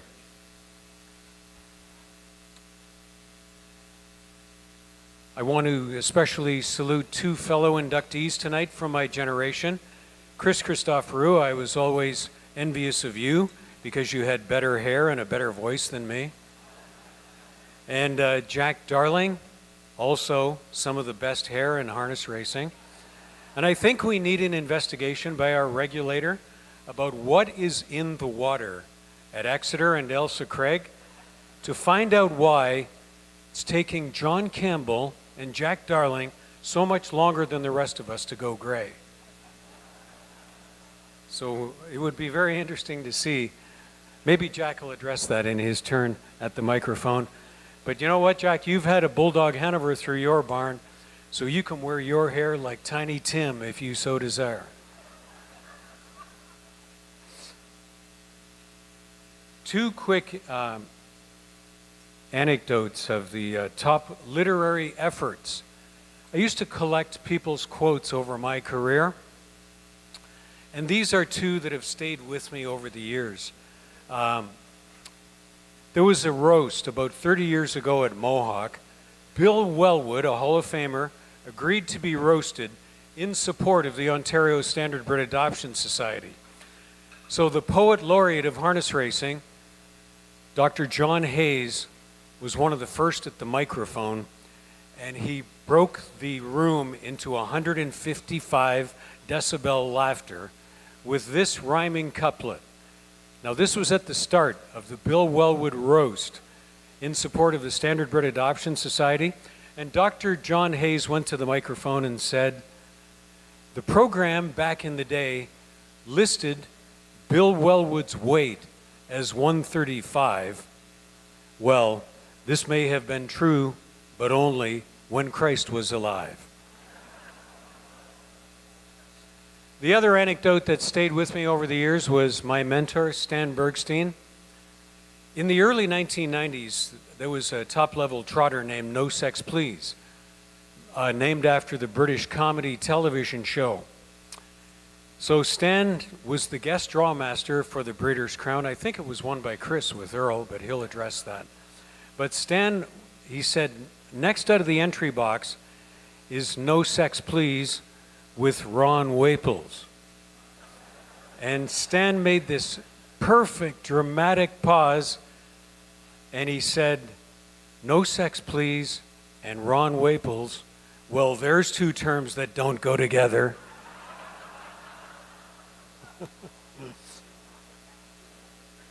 In conclusion, I'd just like to say it has been an absolute honor and privilege to escape the tomato fields around Leamington, which I started in, picking tomatoes for Heinz ketchup.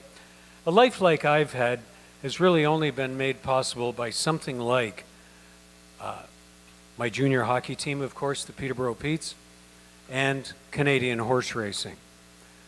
Lastly, just a very personal perspective about what this night means to me. When I stood on the blue line in Leningrad with my Pete's teammates at the conclusion of the First World Junior early in 1974 and heard "O Canada," it brought a feeling of overwhelming gratitude and humility. And at the time, I remember thinking, well, that was a one-off. I'll never feel like that again. But thanks to this wonderful Hall of Fame, I have that feeling again. Thank you so much to the Canadian Horse Racing Hall of Fame. God bless you, good luck, and good racing.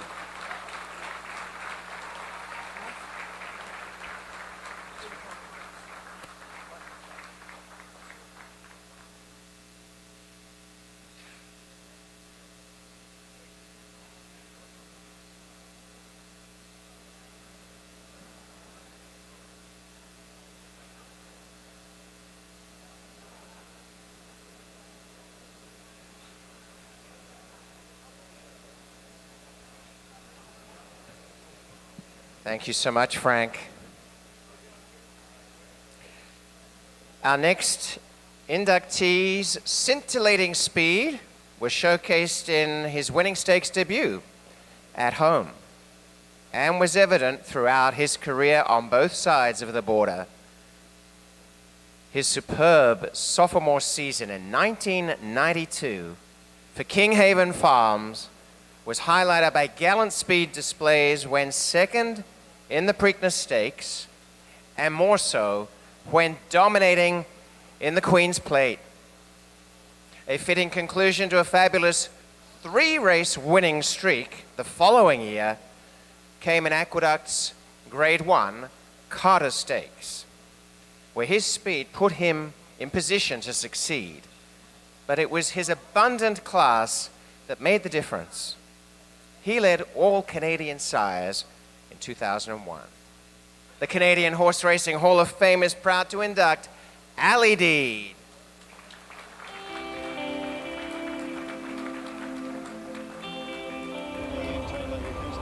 A dark-based son of Shadid, bred by Ontario-based Anderson Farms, Ali Deed was a $100,000 purchase by Kinghaven Farms at the 1990 Keeneland September yearling sale. A win in the Victoria Stakes, the colt's single 2-year-old start in June 1991, met the high expectations of Kinghaven and trainer Roger Atfield.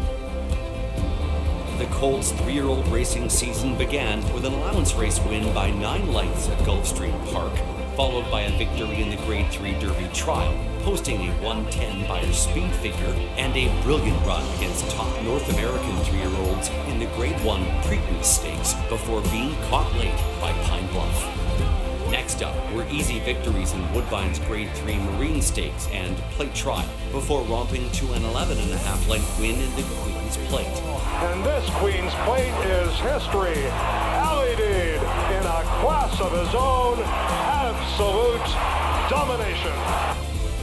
The Prince of Wales Stakes on a muddy track at Fort Erie, the second jewel of Canada's Triple Crown, resulted in an upset by Nob Hill Farms' Ben Burke. At 4, Ali Deed's schedule focused on the cold speed and shorter races, including a track record equaling time at Gulfstream Park for 6.5 furlongs of 1:15 and 6 and a 1:12 Beyer figure, a hard-fought win in Keeneland's Grade 3 Commonwealth Stakes, and a win by a nose in the Grade 1 Carter Stakes at Aqueduct to conclude a 3-race win streak. In the Met Mile, Ali Deed cut sizzling fractions before finishing a very close third.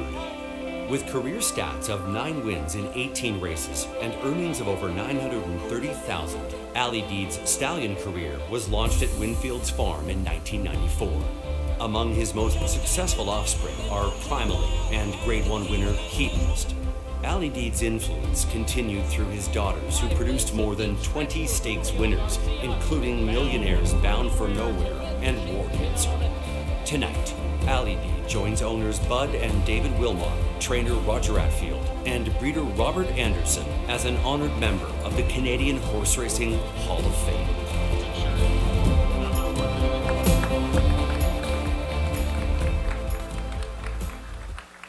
Accepting for Kinghaven Farms and Ali Deed is Roger Atfield.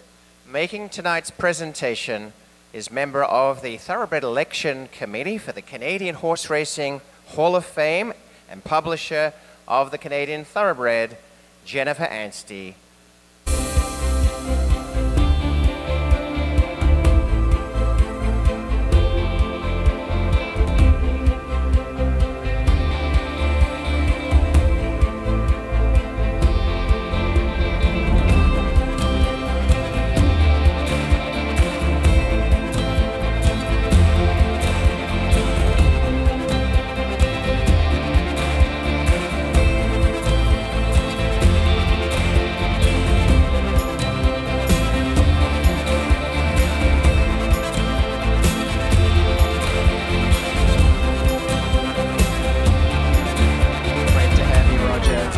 I want to go back to your very, very first impressions.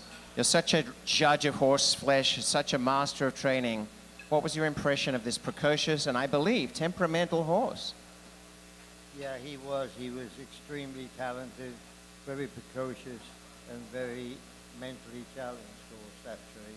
And as his racing career went on, he got more and more difficult to train because of his temperament. But he was an extremely talented horse. As we saw, he ran a mighty good second in the Preakness Stakes, and he really I just didn't think I'd ever seen a more facile win than in the Queen's Plate. What was your memories of those two very precious moments? Well, they were, exactly. Actually, we could go back one step because I was training him to the Kentucky Derby, and I needed to run in the Lexington to make that race. And the track came up very muddy for the Lexington. He couldn't stand up in the mud. And so I had to skip that and run in the Derby trial, which he won very, very easily. And that forced me to go into the Preakness. And we thought we had it won, but somebody came and got us. And then the Queen's Plate, it was a romp for him, wasn't it? And, all very good moments for sure. So we then saw him in the Carter Handicap, which was a great one, and it was a gripping finish, and this horse really put it all together. Yes, he did, thank God, because I was so disappointed with myself that I felt I had a Group 1 horse on my hands and I hadn't won a Group 1 with him. And it was such a close finish in that race, and actually I thought, I felt that we definitely won it. And then when I got down to the winner's circle, everybody looked so glum, and I said, what's the matter? And they said, there's an objection. And I thought, oh my God, please don't do that. But anyway, it stood up, and he won it, and that was one of his last races. So as a Alien, and just in terms of what Ali Deed brought to the breed, what would you say were the real assets? Well, he was exceptionally fast horse. I never had one person ever work that horse that had any idea how fast he went. Extremely talented, and I thought that I thought he'd go on and be a better stallion than he did, but he was a very, very interesting horse to train, and like I say, he was one of the most versatile horses that I ever trained, actually. And congratulations to you who have helped put Ali Deed into tonight's Canadian Horse Racing Hall of Fame. Congrats, Roger. Thank you.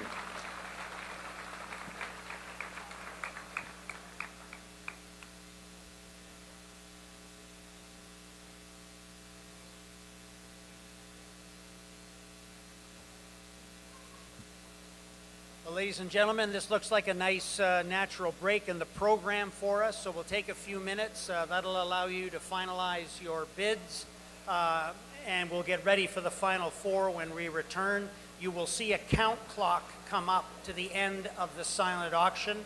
This will also give us a chance to enjoy our dessert and our coffee. So we'll be back following the close of the silent auction, which you can follow on the countdown clock, which will appear momentarily.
On the horizon every time you are not around, I'm slowly drifting away, wave after wave, wave after wave, I'm slowly drifting away, and it feels like I'm drowning, pulling against the stream, pulling against my face above the water, my feet can't touch the ground, and it feels like see the sands on the horizon every time you are not around. I'm slowly drifting away, wave after wave, wave after wave. I'm slowly drifting away, and it feels like I'm drowning, pulling against the stream, pulling against the wave, drifting away.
the same.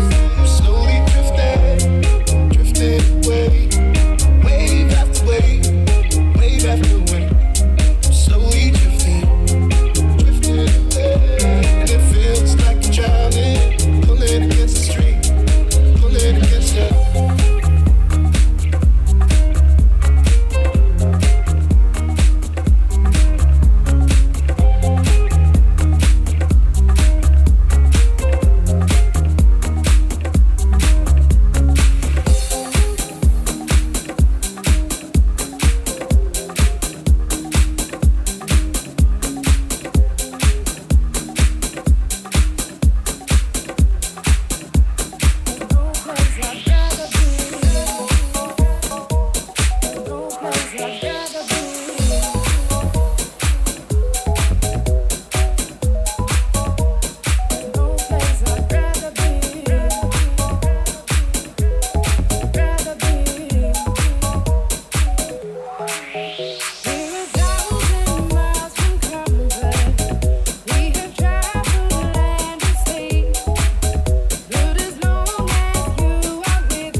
So let me inside your mind. Don't know what you're thinking, sugar. Ooh, but I just got that feeling, sugar. Ooh, and I can hear the sirens burning red lights turning. I can't turn back now. So hold on tight.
now closed.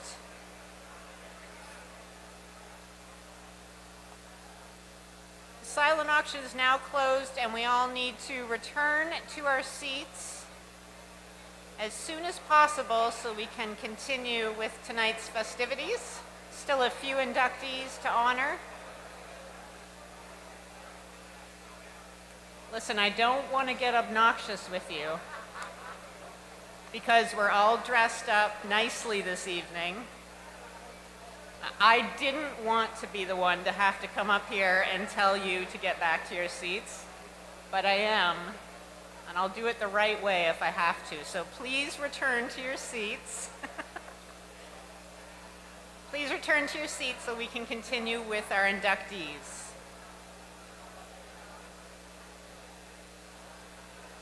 Just imagine you're the poor fellow that has to be inducted next.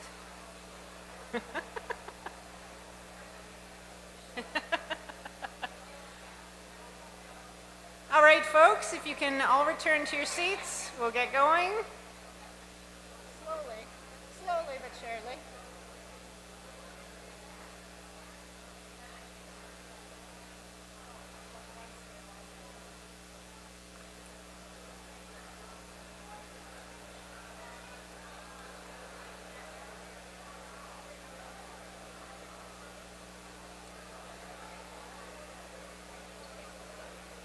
Just go.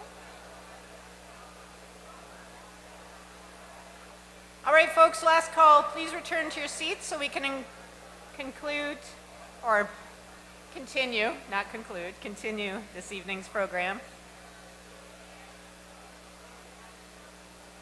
30 seconds to post.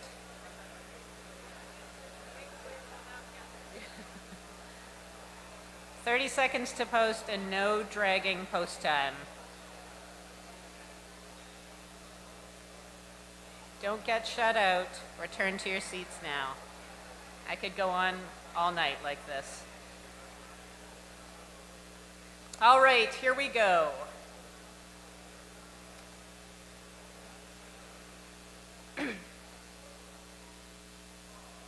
Thank you very much. All right. Our next inductee will be forever known, and rightly so, as the man who gave us Bulldog Hanover. His impact on Canadian racing has been significant for the numerous champions he has trained over multiple decades. He has shown the same commitment to fostering goodwill within the industry by championing several racing-related causes. The Canadian Horse Racing Hall of Fame is proud to induct Jack Darling.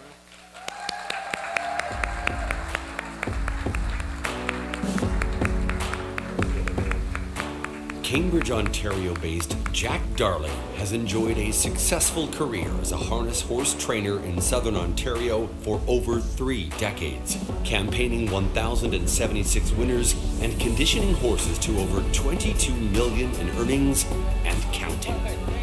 After a friend introduced him to harness racing with a trip to London's Western Fair, Darling continued going to the track and eventually decided that he wanted to make a living training harness horses. For the first 2 decades of his career, Darling focused on overnight horses before getting involved in the yearling business. In 1995, 4 fillies put Darling in the limelight.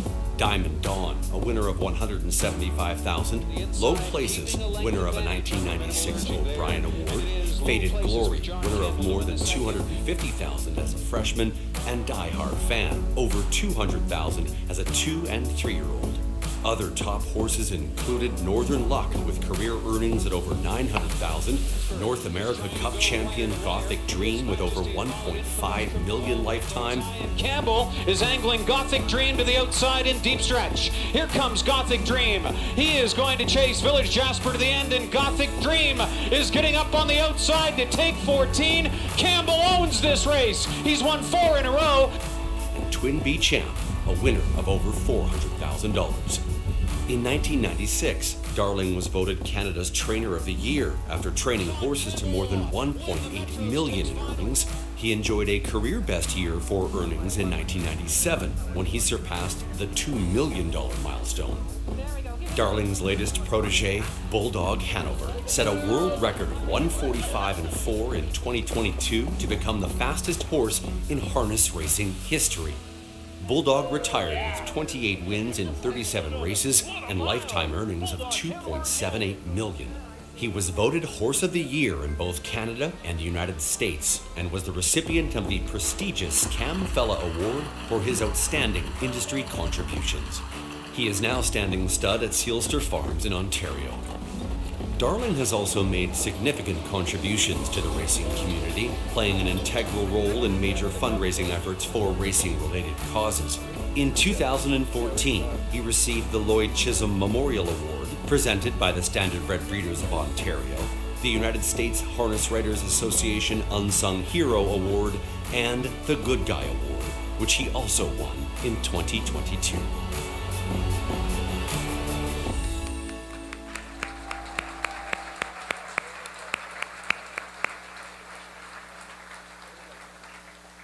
Making the presentation to Jack Darling is a great friend of the hall, Hector Cluche.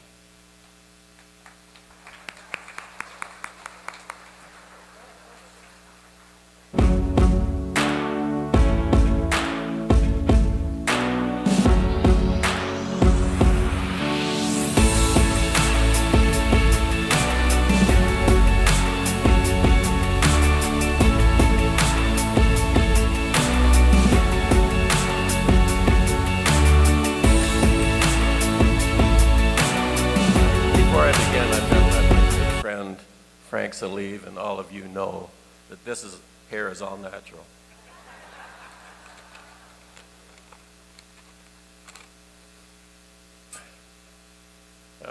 When I was a little boy, I'd be asked by my parents, Jack, what do you want to be when you grow up?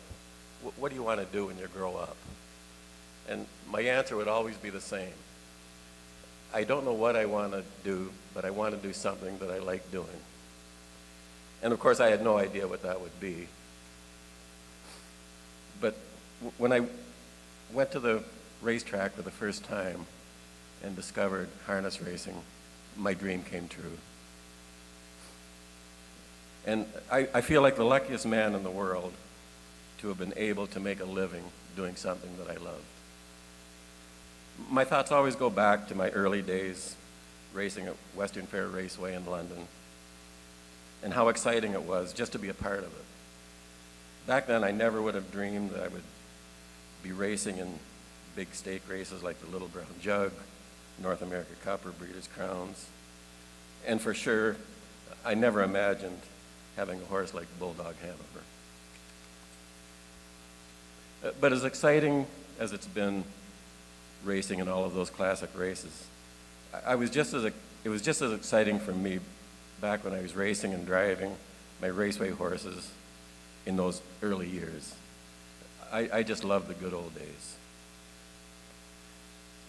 This is a tremendous honor for me, very humbling, and I really can't express how much it means to me and my family. And I'm lucky to have my family here tonight. My kids, Jackie and Justin, have been my biggest supporters. And none of this would have meant anything without this little blonde girl beside me every step of the way, my wife Ann. Thank you.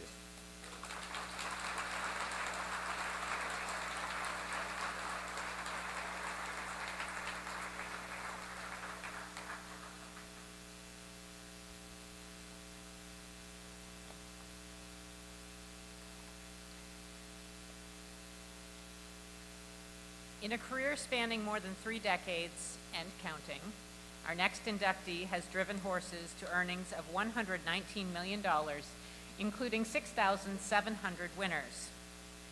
Some of his most poignant victories were for family.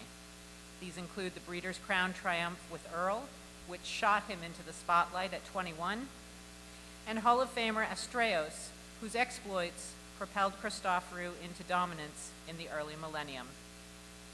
The Canadian Horse Racing Hall of Fame is proud to induct Chris Christoforou.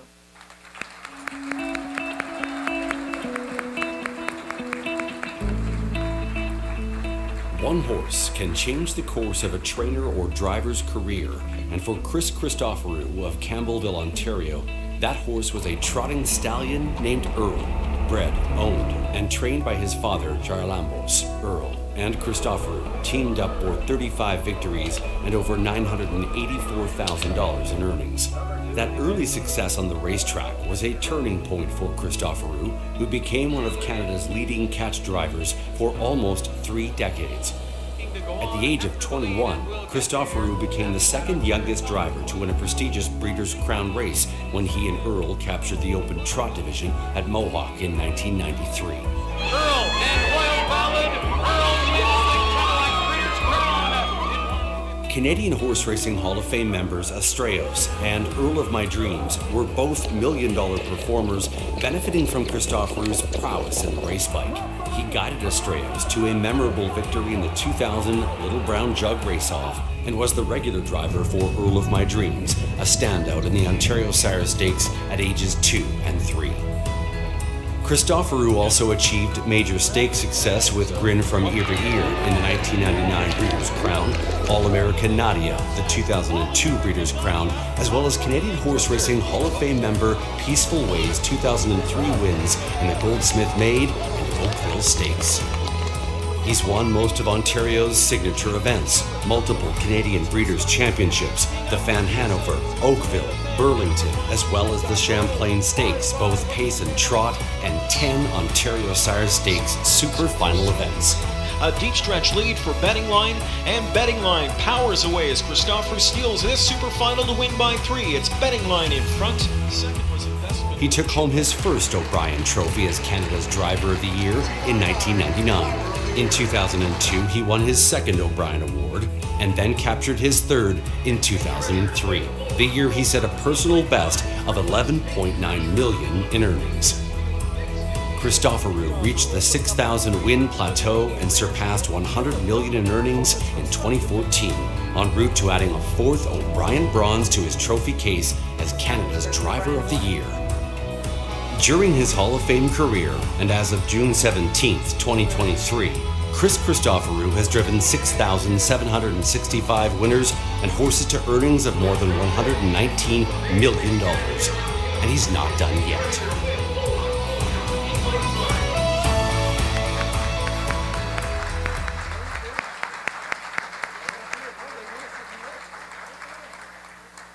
Making the presentation to Chris is Dan Fisher of Trot Magazine.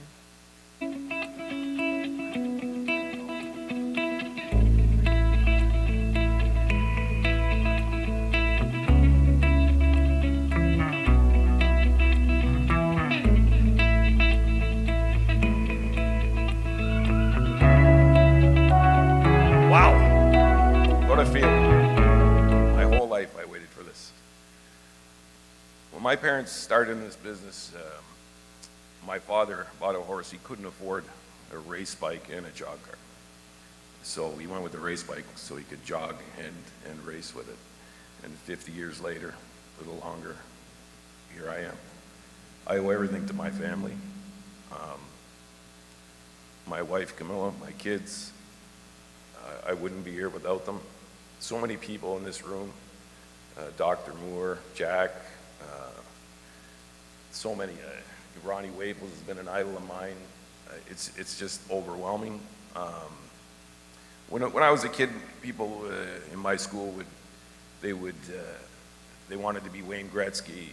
They wanted to be, win a Stanley Cup. But honestly, and I say this with sincere honesty, my goal was to be here. And I'm truly thankful to the Hall of Fame for this induction. My family is truly grateful, and this is one of the greatest moments of my life. Thank you so much.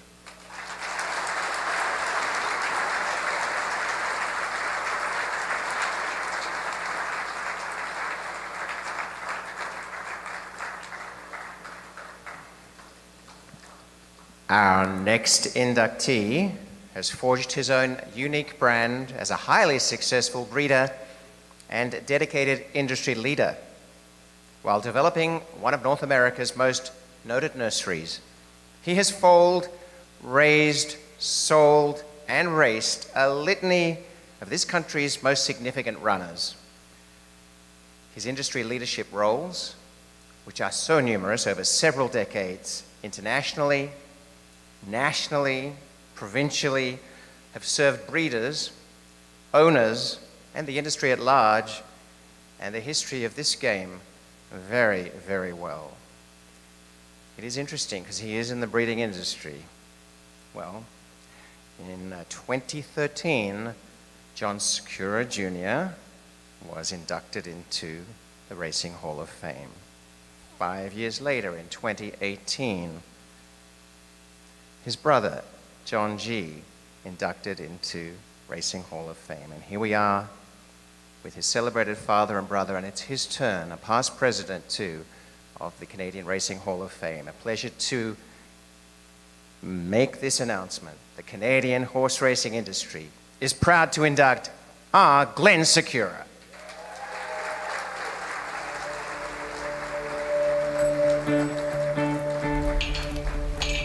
The owner-operator of Hillendale, Canada, near Nobleton, Ontario, R. Glenn Secura has contributed to Canadian thoroughbred racing as a breeder, owner, and sales agent, while also holding key positions with organizations representing various aspects of the Canadian thoroughbred industry. Glenn has served as Chief Steward of the Jockey Club of Canada since 2018 and is past President of the National and Ontario divisions of the Canadian Thoroughbred Horse Society, past President of the Canadian Horse Racing Hall of Fame, a founding member and past President of the Ontario Horse Racing Industry Association, and is a former director of both the Breeders' Cup and Thoroughbred Owners and Breeders Association. As owner of Toronto-based Hillendale Farm Sales Agency, to date, Secura has sold 148 stakes horses that have won over $80 million in 2,500 races. Among the horses Glenn has sold are Arlington Million Grade 1 winner and Canadian Horse Racing Hall of Fame 2012 inductee Jambalaya. Jambalaya's let loose, the Tin Man, here comes Jambalaya as the winning line looms. Robbie Alvarado and Jambalaya going for glory of the million. And Breeders' Cup Filly and Mare Sprint Champion Merrifield, also a Canadian Horse Racing Hall of Fame member, as well as Horse of the Year A Bit of Gold, Dynamic Sky, Inglorious, and One for Rose. As an owner breeder, Glenn campaigned Champion Serenading, Hand Painted, Painting, and many others. Glenn is the recipient of a Blood Horse Mint Julep Cup for lifetime contribution to the horse industry in 2016 and an Award of Merit from the Canadian Thoroughbred Horse Society's Ontario Division. Glenn becomes the third member of his family to be inducted into the Canadian Horse Racing Hall of Fame, having been preceded by his late father, John Secura Jr., Canadian Horse Racing Hall of Fame class of 2013, and brother John G. Secura, Canadian Horse Racing Hall of Fame class of 2018. From the farm to the sales ring, racetrack, and beyond, Glenn is recognized tonight as one of this country's most influential builders of the thoroughbred industry.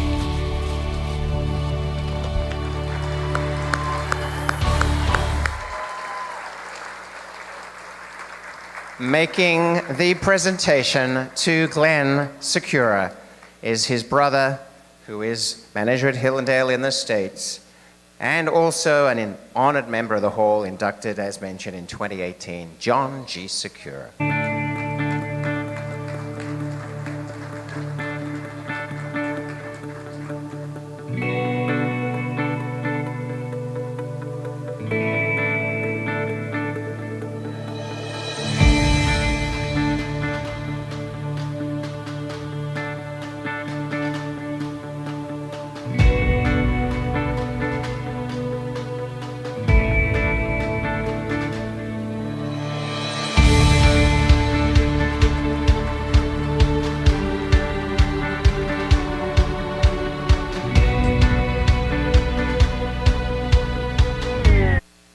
First of all, everybody, this is proof that I'm also world's leading broodmare sire. This is my granddaughter Miller, and her sister is here as well. She's hopefully sleeping right now. And these glasses are just for effect. I don't need them. Okay, a few things. Yeah, Milsey, you got to stand up here. I was hoping that if I start to stagger, I could just point to how cute she is, and you guys would forget about me fumbling and mumbling around here. I brought a pen. I said I'm going to tick things off so I don't forget anything. So here goes. First and foremost, this is a wonderful evening, but we would all be remiss if we didn't acknowledge, that as important as the horses are and everything else, we lost an honored member in Erwin Drieger, and I'm so sorry for the friends and family of Erwin, and my heart goes out to you guys. He was a fine gentleman, in my opinion. So I'm going to say a bunch of thank yous, and I hope that gets me through this. The very first thank you would be to the Hall of Fame and those that considered me worthy for inclusion. I also have to say a thank you to the two Lauries, my beautiful wife, Laurie, and Laurie Kenny, who conspired and sent my bio in. And I know you're not taking pictures of me. It's you, sweetie. There you go. She's a quarter Japanese and she has red hair. Anyway, I want to acknowledge so many people that are here or have been part of my life, are part of my life, and I will start with my mother, who's here.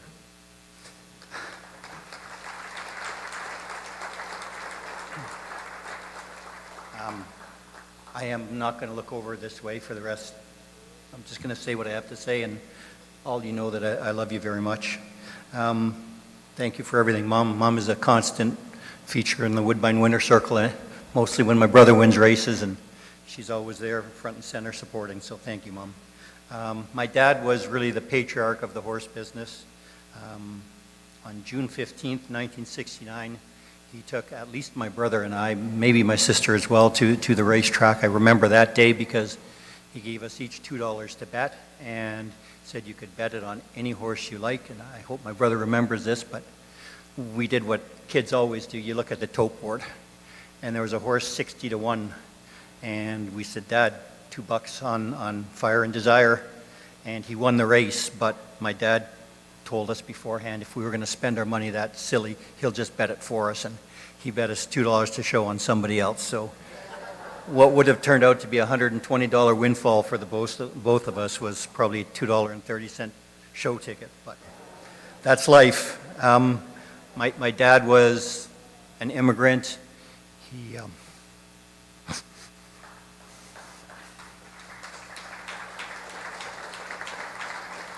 He taught us all so much, and just a hardworking, really brilliant guy. And I mean, he raised us hard. He didn't necessarily give us much. He made us work for everything that we had. But I am also so blessed. I got to meet John Gaines, Charlie Whittingham, Nelson Bunker Hunt, Bill Shoemaker. Like, how do you do better than that if you're in the horse business? And on a day like today, I think of him every day, but I wear this watch that his father gave to him on his birthday in 1976. So I don't wear it often, but I wear it only for special occasions. And I went in the horse business not necessarily because I loved horses. I've grown to love horses, but I wanted to be with my two heroes. My dad and my older brother. And to see what they both accomplished, I don't put myself up to their level. I never will because it's not attainable, but they're both brilliant at what they did. My brother and his entire family, Angie and the 3 kids, they flew in from Saratoga just to be here tonight. So Jess, Jade, and Jackson, I love you guys. I appreciate so much what you did. My sister wanted to be here so much, and she's the heart and soul of our family, but she has a previous family commitment that couldn't be changed. Her son was flying in from British Columbia, and they were meeting up, so this was long before this event. My own family, there's no words. To me, life is about family. Secondly, it's about horses, but that's definitely the order. Everything else comes next. I've been with my wife. I'm 63, that's easy to tell, but she's nearly my age, and that's not so easy to tell. We've been together for 47 years, and she's the heart and soul of our entire family, and I love her to death, and I thank her for everything. And When we met and started dating, I was 17, she was 15. It was in high school. I don't think she'd ever been north of Highway 7, other than the odd ski trip with her really wonderful family. And now we have 3 kids, 2 grandkids, hopefully boys. Get going, catch up a little bit. To my 3 children, and it's kind of my 6 children now, Carly and Jordan, I'm so proud of you guys. Kate and Ty, I love you guys to death. And Dylan, recently married to the lovely Bianca. This award means everything to me for a number of reasons, some of which I'll keep to myself. But one of the main reasons, well, the 2 main reasons, I think one is I didn't necessarily ever expect that this would happen.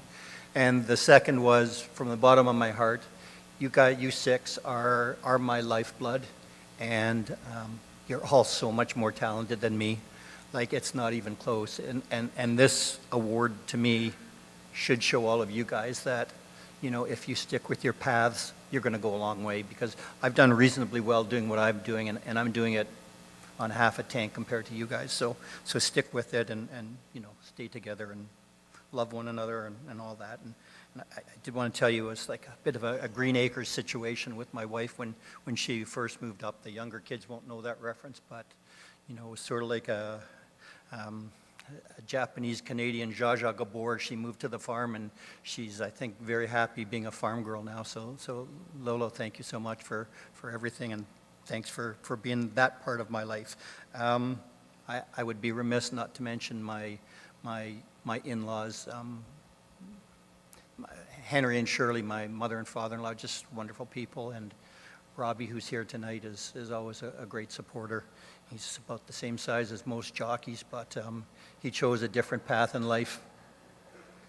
There are others that are here that made their way here at great expense and time to them, and they're not official family members, but they're family members to me.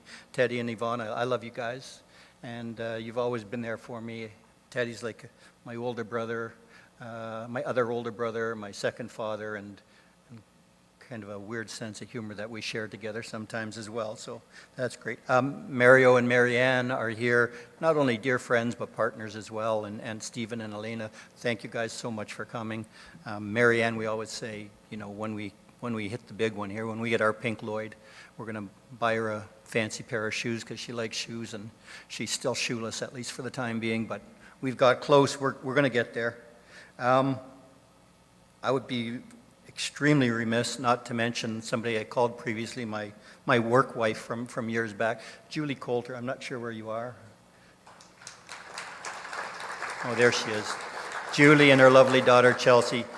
Julie, I'll tell you this from the bottom of my heart. You and I and the boards that we served, we did some really good work, and you were the backbone of that. Everybody in this room owes you so much. Thank you very much, and I know you're behind the scenes. For a business that I think can be very competitive, and we don't always wish one another well, at least on the surface we may, but we don't necessarily feel it the same way. I had over 100 texts, emails, phone calls, and to those people, I'm not going to name them all by any means, but thank you all from the bottom of my heart. It was really, really touching. I've worked with a number of wonderful people, some very much behind the scenes, and I'm going to mention a name or two that John will remember, but nobody will know. And Patrick Tinney, Debbie Baker, Tova is here tonight. Tova and Brian have been wonderful for the farm, and you know, I think I work for them. I'm pretty sure I work for them, but maybe I don't. Michelle's been with us these people have all been with us 15 years plus. Tova, that's a bit of a cheat because she worked sales, and anyway, we've delivered countless foals together. Dr. Giliberto, Marissa Giliberto, and her assistant Alex, who's better known as Rapunzel. They haven't worked for us for that length of time, but they're family. It's been 7, 8, 10 years, whatever it's been, but they're my go-to on just about everything. Erica Rusnak, I can't say enough about. She has a horse that she bred that'll run in the King's Plate. It'll be one of the favorites. And she's just got an incredible, she's lovely, she's smart, she's hardworking, she's single. She's too tall for Robbie, unfortunately, so I can't get that going. But Erica, I love you and thank you for everything that you do. And I promise I'll go a little bit quicker. There's several mentors that I wanted to acknowledge, and you absorb as much as you can from people in the business. Tony Mattini, Emila Lane, Danny O'Callaghan, Denny Vella, Josie Carroll, Donnie Fishman, Vicky Pappas. Vicky was probably the first person I ever had anything to do with in the horse business. I have had and do have some wonderful clients. The Shemmers, the Stavros, Listers, McClellans, Chickadance, Liz Pereira, the Lawson family, they're sort of former clients, and currently guys like Joey G. and Gabe Grossberg, Tall Oaks Farm, Al Wellings, Keith Johns, Barb Minshall, Gary Barber are all in trust, myself and our staff, to do the right thing for them. And I've got some clients that have turned out to be not just clients, but great friends. Adrian Monroe and Jen Buck and people like that I just appreciate so much. Almost finished, but not quite. I did a lot of work for various associations, and I want to say to all the people that volunteer their time, thank you very much for all that you do for all of us within the horse business. I'll tell you a very quick story about the standardbred people I think will like this. The late, great Charlie Juravinsky. When I first, sorry, sweetie. When I first started, the first meeting I ever went to, I wore a tie and a jacket because I was quite young to be at the meeting. And I sat down and everybody was blue jeans, checkered shirts, what do they call it, the Muskoka tuxedo, that kind of look. And in comes Charlie Juravinsky. And if anybody's seen WKRP in Cincinnati, they know that Herb Tarlick has to be the character that he was formed after. Charlie comes in and he had white patent leather shoes, a white thick belt, a bright red jacket, a checkered shirt, a white tie, and he sat down and he looked at me and he said, "Look at these schlubs." He said, "You and I are the only one that know how to dress." So, Charlie, we miss you. He was a great guy to the horse industry.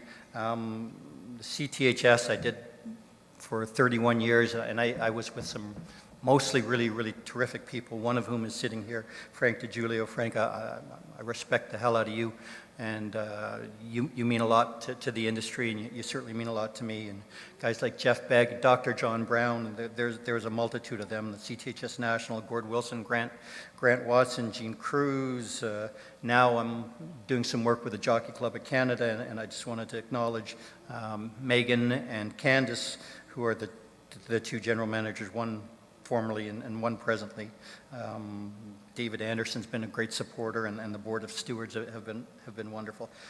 I want to make one last comment, I think, or one of my last comments about ORIA. It's the industry association that was formed many years ago that did so much good for so many people.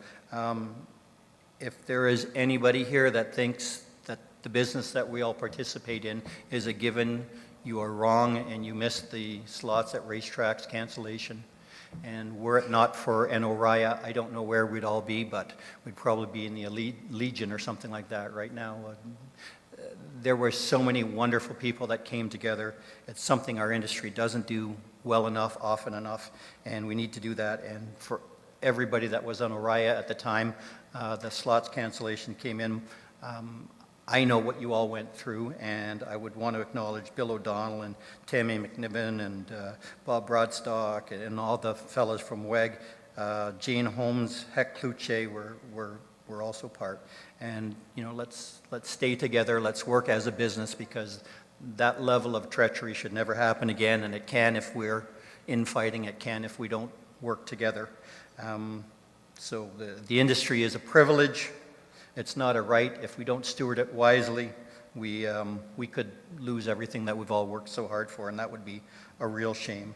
And I will leave you with two things. One is the original founder, general man. I'm not sure what the exact title. Chairman. Heck, what were the chairman of ORIA? Was that the appropriate term?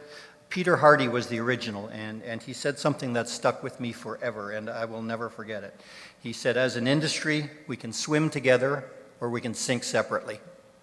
So when I look around at the talent that's in this room, it's virtually impossible to think that anyone can beat us, but we can beat ourselves if we don't stay together, if we don't work as one. I think I made a real big boo-boo in not mentioning my dear friend, Sue Leslie. Thank God I caught that before I said goodbye. Sue Leslie is not only a dear friend, but hardworking industry lady, and she was my first ever client. So, Sue, I'm not sure if you're here tonight, but I love you and thank you very much. I think I'm done, other than to tell you on August 30th, we have 45 yearlings at the sale. Please feel free to come by. We'll be happy to sell you one.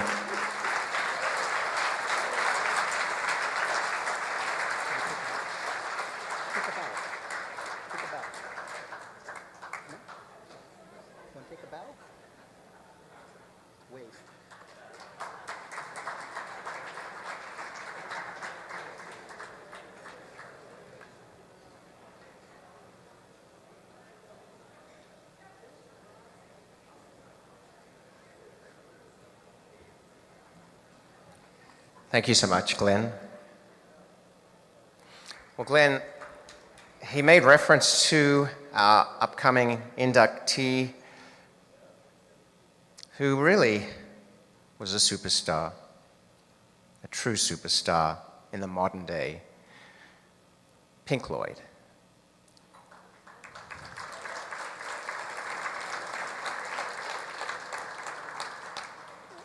It's an amazing story. This inductee features really one of racing's most magnetic personalities. He was late launching his career, but for Hall of Fame trainer Robert Tiller, the wait was worth it. He made a record number of trips to the stakes winner's circle. We just kept adding and adding and adding, and the public loved every minute of it. He took down a record haul of Sovereign Awards, as he should have. But what was so incredible about him was he had this quirky personality and traits that we need to learn more about still to this day. But he was almost always trustworthy in the stretch.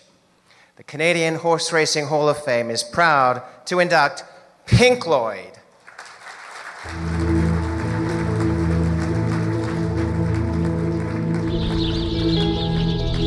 The iconic Pink Lloyd is one of the greatest sprinters in Canadian racing history and the most decorated in Sovereign Award history, collecting 8 trophies during his 6 seasons on the track. The tall and leggy chestnut gelding is also the richest offspring of an Ontario stallion, Old Forester, and richest graduate of the Canadian Thoroughbred Horse Society's long-standing yearling sale at Woodbine. Having missed out on his opportunity to race at age 2 and 3 due to growing pains, Pink Lloyd made up for lost time during the 6 years he did race, winning 29 of 38 starts and earning $2.4 million under the tutelage of Canadian Horse Racing Hall of Fame trainer Robert Tiller, and often paired with Canadian Horse Racing Hall of Fame 2022 jockey inductee Eurico Rosa da Silva. Bred by John Carey and owned by Entourage Stable, including principal owner Frank DiGiulio Jr., the gelding's first major win came in early 2017 when he captured the Jacques Cartier Stakes, a race he would win 3 more times. Pink Lloyd in front and is finding enough. Pink Lloyd goes on to win the Jacques Cartier by almost a length. That victory was the first of 26 career sprint stakes wins at Woodbine. A perfect season of 8 stakes wins earned him Sovereign Awards as Champion Older Horse, Outstanding Sprinter, and Horse of the Year. Over the course of the next 4 years, 5 more Sovereign Awards were earned, with Pink Lloyd reigning as the sprint champion. Pink Lloyd's 38th and final career start in the autumn of 2021 was in the Kennedy Road Stakes, when the 9-year-old gelding rushed late on the outside to snatch his 29th victory score in front of a cheering crowd filled with fans. Pink Lloyd, monumental again, has won his final race in glory. Following his retirement from the track, Pink Lloyd's connections donated him to Long Run Thoroughbred Retirement Society, where he is a Long Run ambassador. Pinky also contentedly enjoys daily turnouts and visits from his Hall of Fame trainer, and another familiar person from Pink Lloyd's racing career is still a regular part of his life, now that his longtime groom, Michelle, works with Long Run. Thank you, everybody.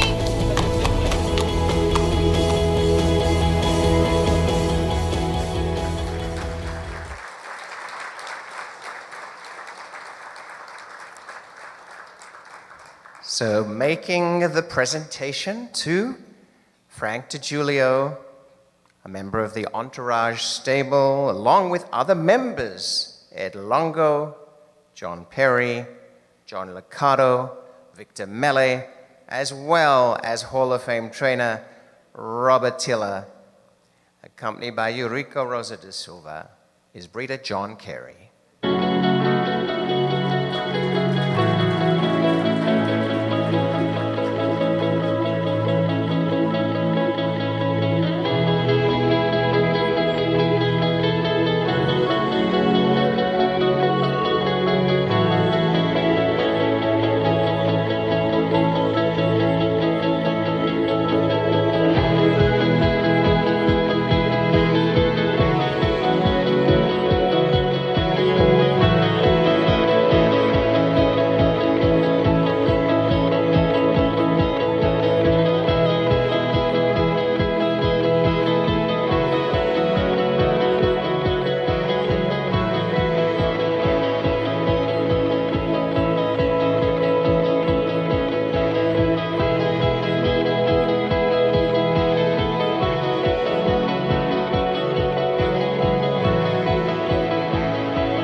Wow. Where to begin? I'd like to begin with Frank, and I'd like to end with Robert, but I'd like to start with you, Frank, because I think the public felt goosebumps every time Pink Lloyd ran. And I want to go back to the last race, even though it was the most recent, because we never wanted to say goodbye to Pink Lloyd, but the way in which we did say goodbye was perfect. It was perfect. It was funny. I wasn't very nervous before that last race because I knew we were doing the right thing and this was the time to end it. And whatever he did was going to be great by us, whether he finished fourth or whatever. And the fact he was able to win, and you know, he started his career with 3 wins. He ended his career with 3 wins in a row. It was perfect. And not surprising with the way, the faith we always had in him. And about 90% of the time, it was rewarded. He was just amazing. You have? Well, just like on TV, we're very similar to the characters. What were some of the standout moments for you? Believe it or not, even though he won 26 stakes, it was his first win. First start, first win, and just in a maiden race. It was just a 6-horse field, but it was such a journey to get him to the races. Bob would say, I love this horse. He can run. He can really run. So I'd convey it to my partners, and he wouldn't run. He'd have to go back to the farm. And he'd come back, work well again. He'd have to go back to the farm. And I was wondering how my friendship was lasting with my friends, because it was sounding like the boy who cried wolf. But to see him win that day, and he ran in 109, and I said, you know, he is a nice horse. He'll be at least an Ontario sired stake horse, and he was a lot more than that, so, yeah. And really, when you think to those moments where you had such faith, did you ever, in your wildest dreams, think that this would have happened for him? Never. Just hoped he would make the races, hope he'd, you know, put a few races together, win some races, that's all. Anytime you buy a horse, you just hope you buy a horse that wins a few races, makes some money, and pays for himself. That's all you hope for, and we got a whole lot more than that, so. It was so important for us as public, as people who are fans of racing, to see a horse race for so long with such success. And the gentleman to my right has stories that I'm sure you've never shared, but I want to ask you from the very beginning, because it was a late start for Pink Lloyd, what your first impressions were. Well, you know, right from day one, he showed a lot of heart and desire, even in his works. He just wanted to win. He wanted to go after horses, and really had that magic that, you know, you see once in a while. And I just really was madly in love with this horse, and he just had the heart and desire to want to do it. And we knew that every time we worked him, I used to put a horse 4 or 5 lengths in front of him, and he'd just mow him down, and with ease. So I really thought he was a runner right from day one. You know, in some of your interviews, you would say to us on the television, the things that you don't know about Pink Floyd that I had to go through. Are we ever going to learn? Yeah, well, you know, I want to tell you something. He won 26 stakes, I believe, and I lost count. I just know one thing. John Kerry, the breeder, every time he won, he was waiting at the mailbox for his breeder's share. And there was a big path there, you know, so... and he got paid every time. But anyway, and I got paid every time too, and so did everybody else. So he just had such a big heart, and I don't think there'll ever be another horse like him. And you know, when you think about it, it's impossible. I've been around there a few years. I don't want to say how old I am. I'm 37 years old. So you know, in my 54 years, I've never seen a horse like him training horses. So.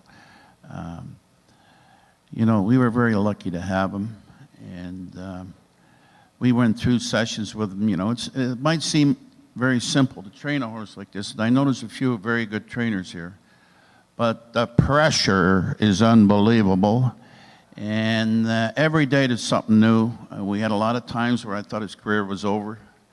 I can talk about that now. And, you know, he kind of liked to be sore a lot, too, because he really felt sorry for himself. When we get the x-ray machine out and could never find anything really bad. But as a young 4-year-old, he kept having a really bad spot on his shin that made him lame. And we had to keep stomping on him. And he had a hock that we had to pin the fire. And he was kind of an ugly duckling. He looked more like a camel than the great horse that he was. He had the big bump and a hump in his back. And, you know, he just didn't look like a really, really good horse. But he just had, like I said before, he had the heart and the desire. He wanted to win. And that made him very special.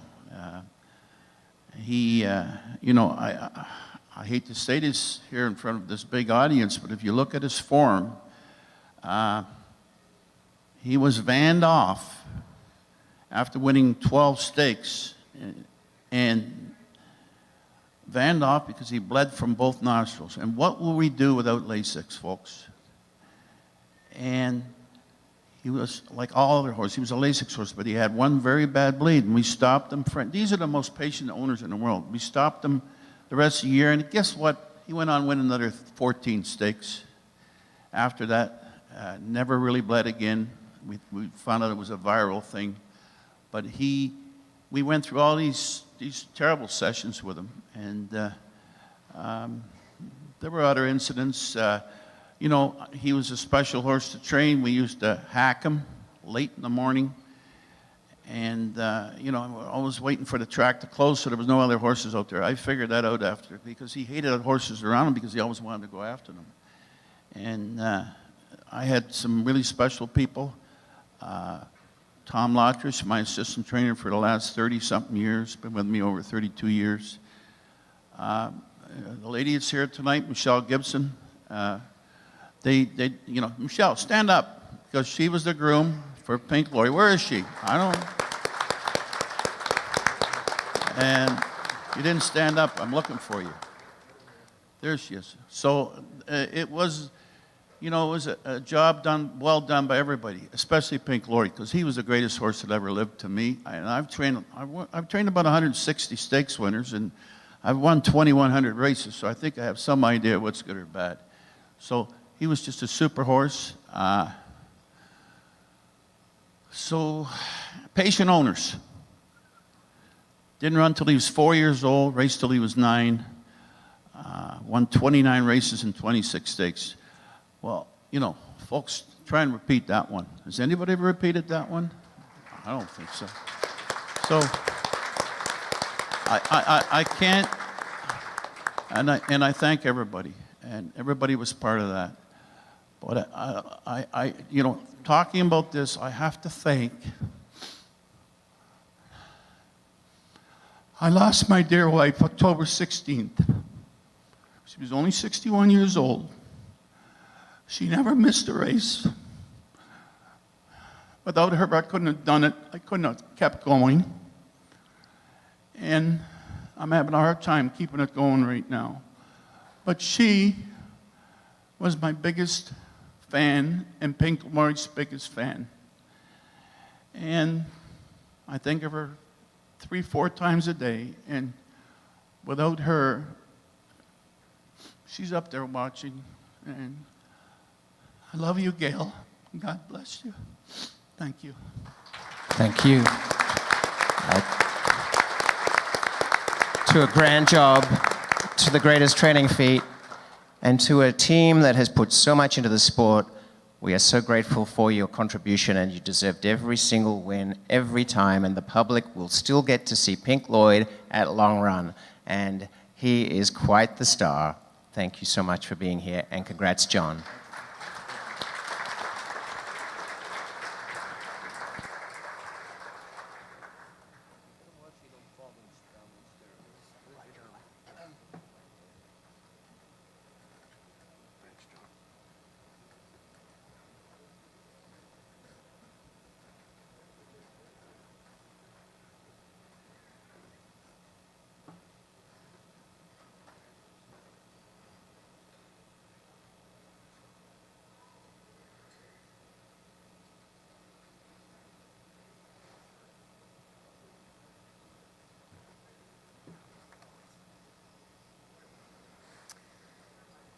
Our final standardbred inductee of the evening has captured the hearts and minds of harness racing the world over.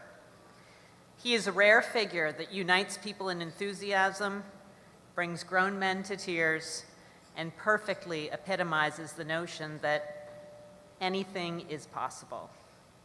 All of the adoring words in the English language seemingly belong to him, and tonight and every night hereafter, he belongs here.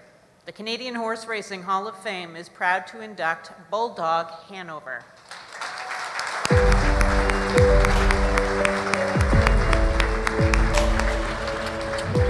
Bulldog Hanover left an indelible mark on the horse racing industry with his unprecedented racing performances and the incredible amount of publicity he generated for the sport as an ambassador of harness racing.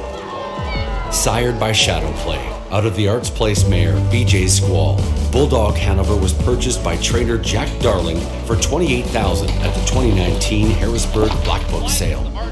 He scored 4 wins in 6 starts in his 2-year-old season, highlighted by an Ontario Sire Stakes Super Final victory with Jody Jamieson as his primary driver. Before the beginning of his 3-year-old campaign, Brad Grant was added to his ownership as a partner. Bulldog Hanover scored wins in 3 Ontario Sire Stakes Gold Legs, the Some Beach Somewhere Stakes, and a North America Cup elimination before rounding out his sophomore season with 4 consecutive wins at Hoosier Park. In 2022, the Bulldog captivated the hearts of harness racing fans, becoming the sport's fastest standardbred in history, stopping the clock in 1:45 and 4 in the William Hott Memorial at the Meadowlands on July 16th for driver Dexter Dunn. For the Bulldog does it again. Bulldog Hanover, Rocky Road Hanover, and then Tattoo Artist. It's Bulldog Hanover, 1:45 and 4. There it is, the fastest mile in harness racing history. It doesn't get any better than that. He was also the richest standardbred of 2022 with more than $1.8 million in earnings and added 14 victories to his credentials, including the Canadian Pacing Derby and the Breeders' Crown, both timed in a Canadian record equaling 146 and 4. And it's Bulldog Hanover, a crowning moment on Canadian soil for Bulldog Hanover, and he's home in 146 and 4, a stakes record performance, and he's tied the track and Canadian record. Bulldog Hanover in the crown, crushes. His incomparable season was recognized with O'Brien Awards as Older Pacing Horse of the Year, the Some Beach Somewhere Horse of the Year, and he was honored with the Cam Fella Award for his accomplishments and his role as a racing ambassador. He was also the unanimous choice as Horse of the Year in the U.S. He retired at the end of 2022 with lifetime stats of 28 wins in 37 starts and earnings of almost $2.8 million, and is now standing stud at Sealster Farms in Ontario for partners Darling, Grant, and Diamond Creek Farms.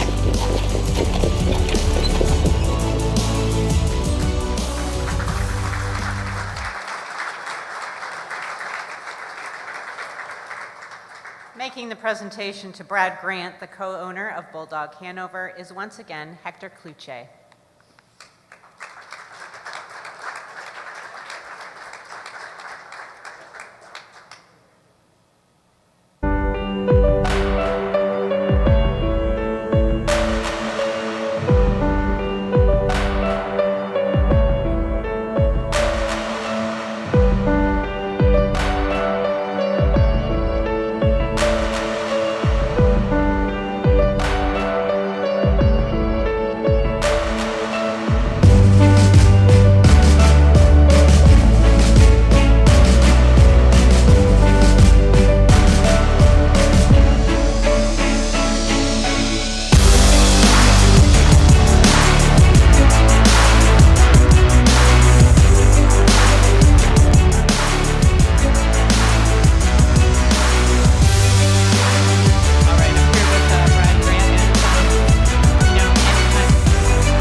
Spontaneous applause after, his video wasn't even finished. I always think if people have been continuously clapping for 3 hours and they still spontaneously clap for something, that really says something for sure. Absolutely. Yeah. So listen, I have some set questions for you. You've had tremendous success and been extremely supportive of the industry over the years. It says here, there are many, but I would say all owners who dream of a Bulldog Hanover. What's your best piece of advice for them? Oh, I think it's to keep dreaming. Absolutely. I mean, you just heard the story of Pink Lloyd. He doesn't come around until he's a 4-year-old. And look at the career he's had. So never stop dreaming. A lot of correlations between those stories, a lot of the same emotions. Yeah. Lots of emotions.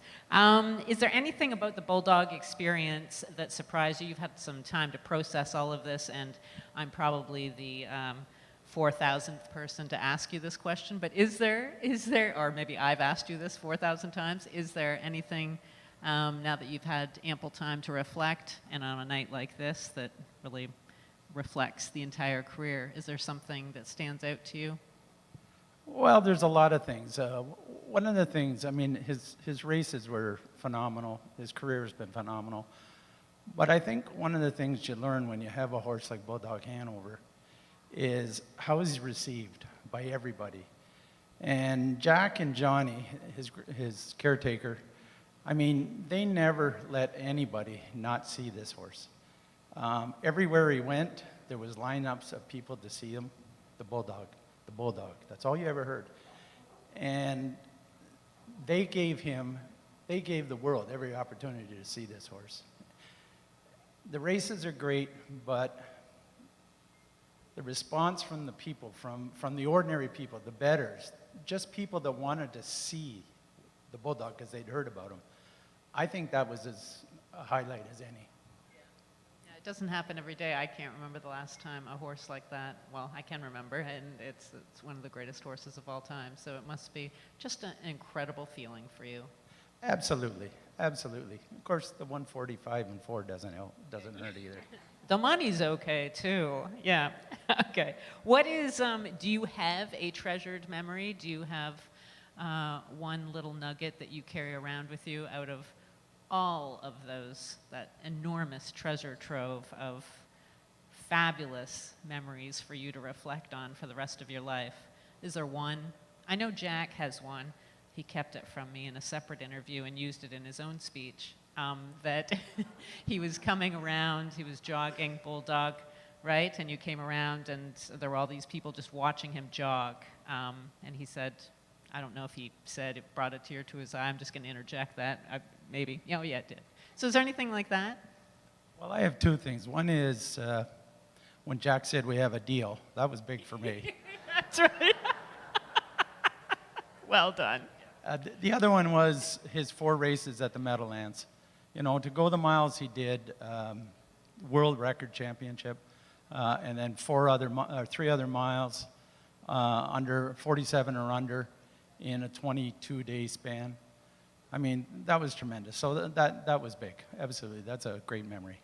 Well, on behalf of everyone who has enjoyed this horse immensely, and that's all of us, thank you to Jack, and thank you to you as well for everything that, and thank you to Bulldog for all the great memories that we've all enjoyed. Well, in a couple of years, you'll be able to watch his babies race. That's right, that'll be even better. Congratulations. Thank you. All right, Brad Grant, the co-owner of Bulldog Hanover.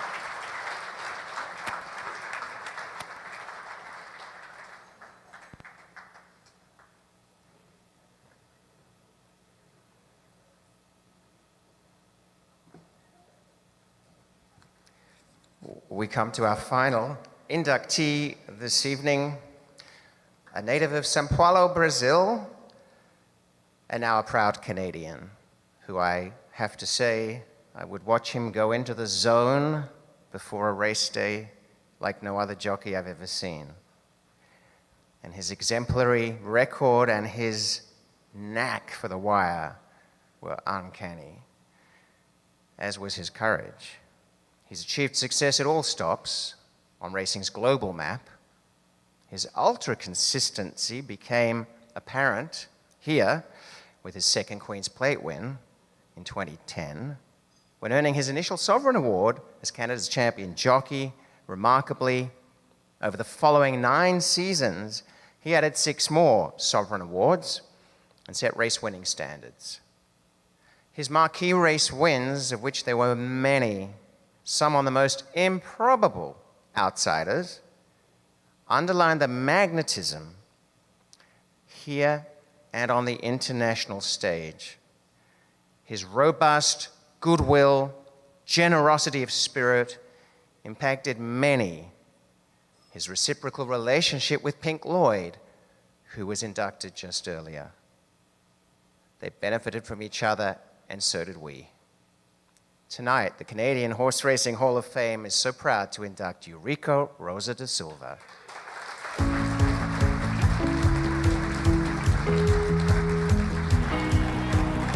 A native of São Paulo, Brazil, and now a Canadian citizen, Eurico Rosa da Silva was drawn to the idea of being a jockey from a very young age, enjoying substantial success in his home country before relocating to Macau.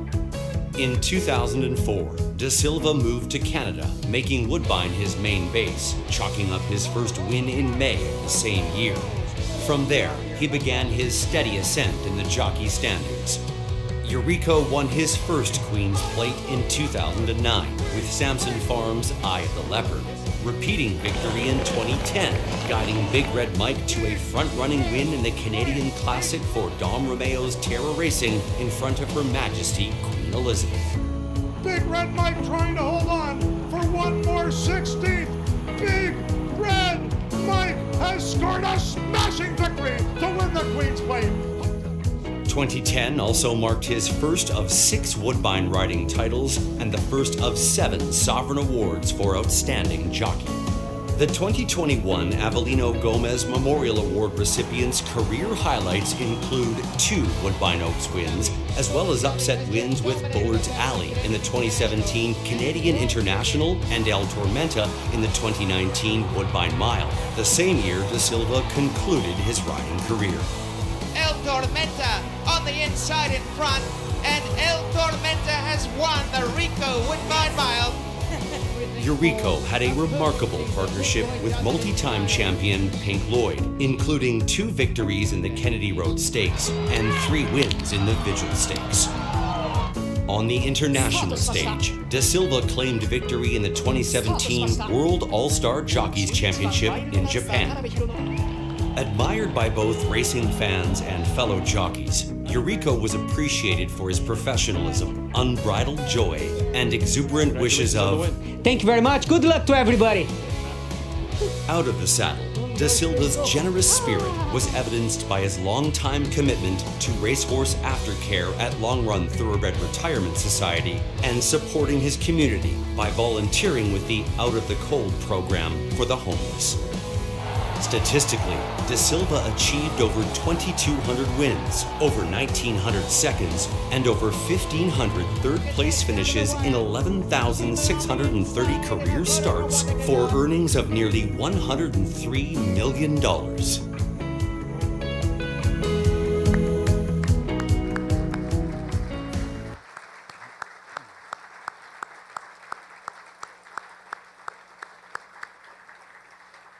So, this is really beautiful because making the presentation to Eurico Rosa da Silva, all the way from Brazil, is his mom. His mother's here tonight, Aparecida.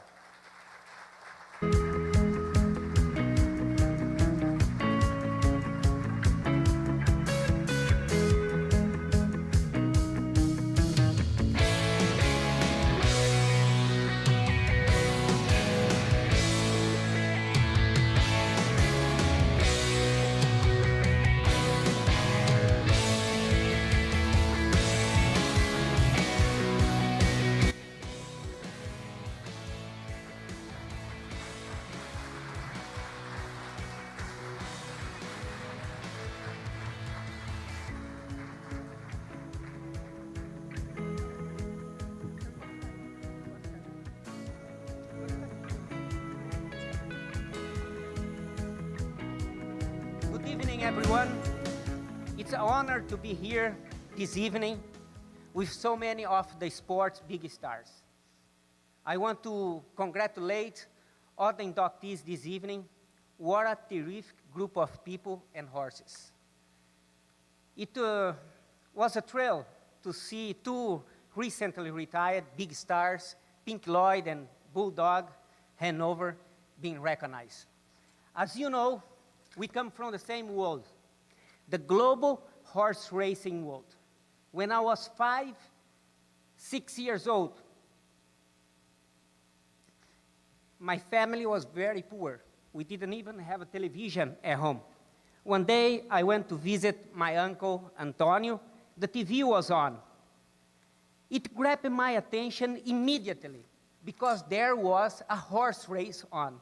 When I saw the horses racing for the first time, I was mesmerized.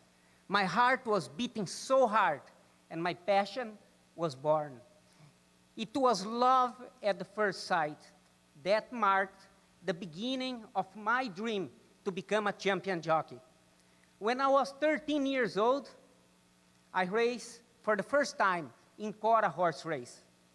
I know each one of you also have your own moment when you are drawn into this magic and wonderful sport. By the time I was 16 years old, I started riding in thoroughbred horse race at Jockeying Club of São Paulo, Brazil. When I turned 17, I was already one of the top jockeys there. In 1998, I moved to Macau, a small island south of China. Fortunately, my winning continued. In 2004, I was ready for my big challenge, Canada. A beautiful country that I love so much that I become a citizen, where people here receive me with open heart, and I'm ever so grateful. The facility at Woodbine impressed me, and I knew it would be my home, and I remain grateful for the opportunity to ride there. I have so many people to thank for my successful career. It would be impossible for me to mention each one individually. I want to thank you, my wife, Orla, who support and love me every day. I love you, Orla.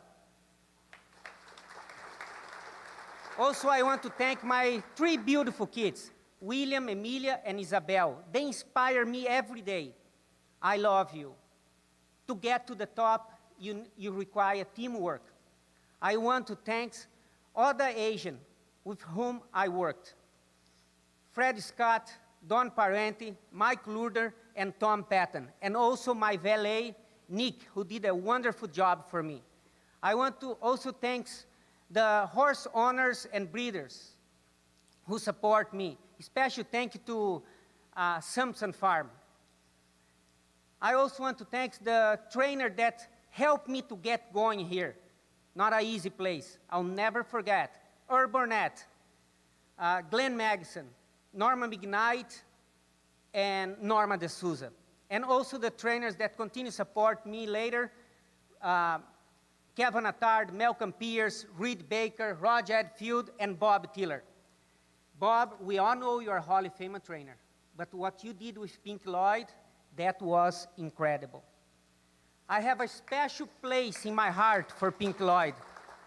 Pink Lloyd, I love you, thank you. And thank you all the horse I have been associated with. You have given me a ride of a lifetime. I also want to thank the people that does the hard work and always been there to help me.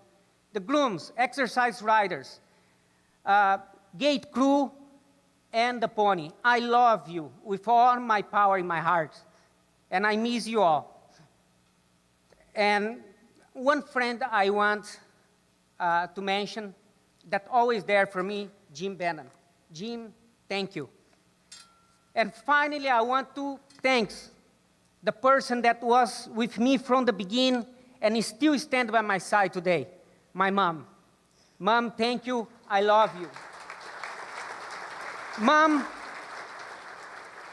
do you remember when I was 7, 8 years old, I was in the street with a big plastic bag collecting candy and bottle to make some money for me to buy asthma spray.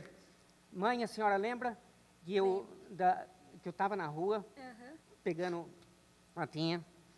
And when you saw me, you start crying, and I run to you, and I give you a big hug, and I say, Mom, don't cry, because one day you're going to be proud of me. Eu abracei a senhora e falei que dia, para a senhora não chorar, porque dia a senhora ia sentir orgulho de mim. Today, Mom, I feel in my heart, I'm paying the promise, because now I am belong to the best. Thank you, everyone.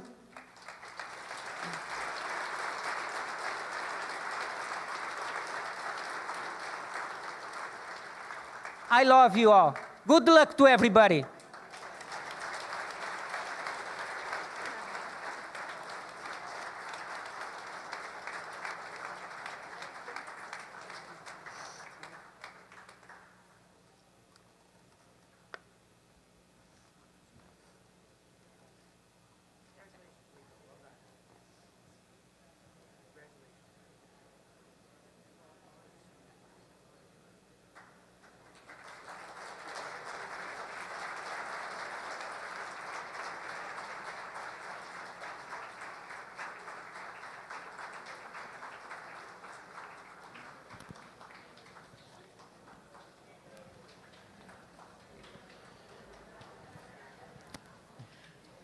Kelly, I don't know about you, but I feel like my heart's so touched tonight. I want to say we've seen some amazing achievements in Canada Racing, and Canadian Racing Hall of Fame has some incredible contributors this year. I do feel that it's incredible to see how far and wide people have come from Sao Paulo, Trinidad and Tobago, from Kentucky, from Omaha, Nebraska, from Winnipeg.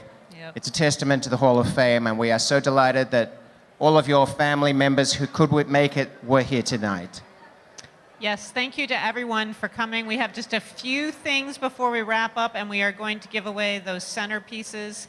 I feel all the women's eyes looking at me, wondering if they're going to have a shot at them, so we'll give those away at the end.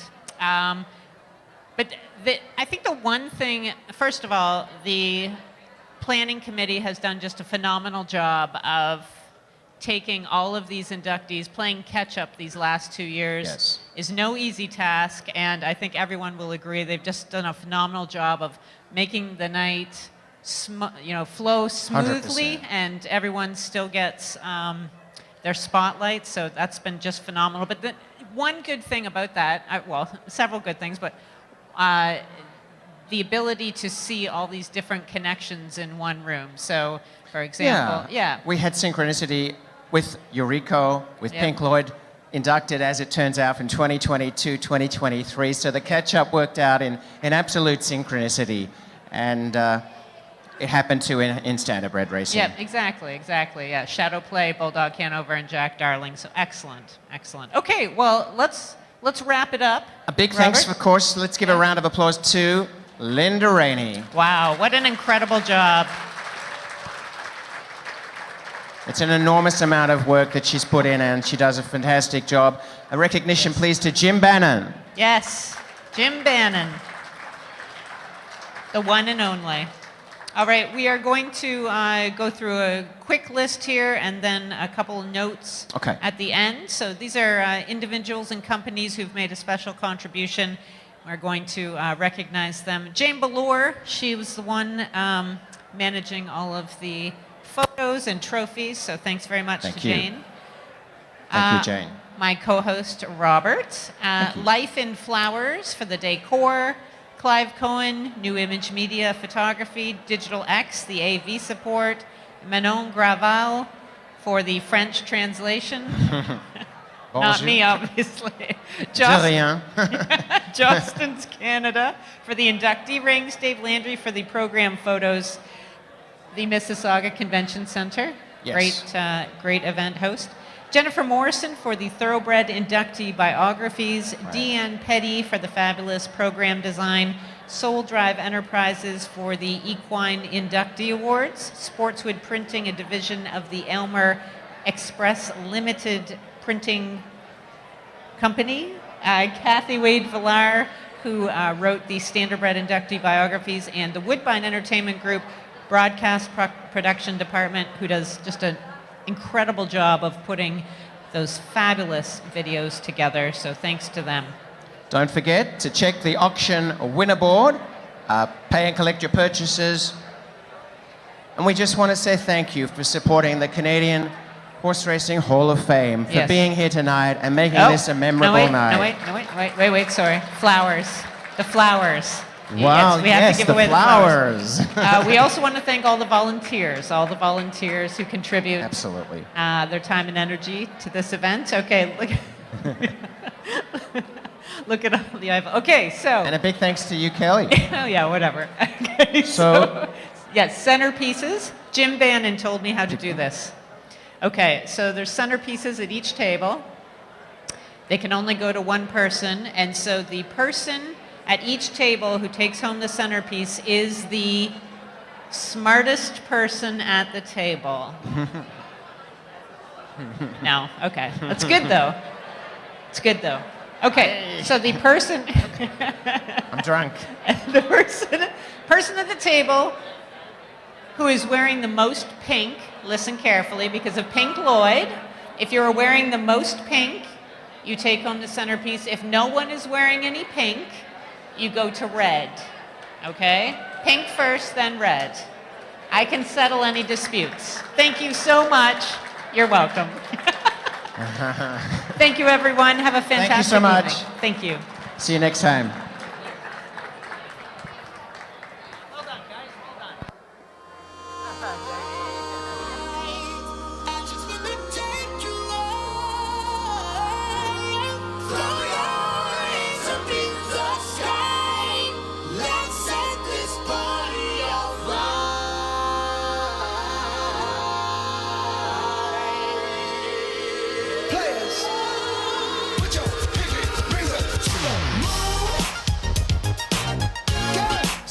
Y'all trying to do 24 karat magic in the air.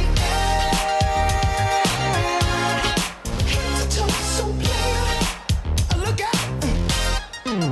Pop, pop, it's showtime. Showtime. Guess who's back again? Oh, they don't know. Downtown. I bet they know as soon as we walk in. Showed up, I'm wearing Cuban links. Designer mix. Inglewood's finest shoes. Don't look too hard, might hurt yourself. Known to get the color red, the blues. Woo, shit. I'm a dangerous man with some money in my pocket. Keep up. So many pretty girls around me and they're waking up the rocket. Keep up.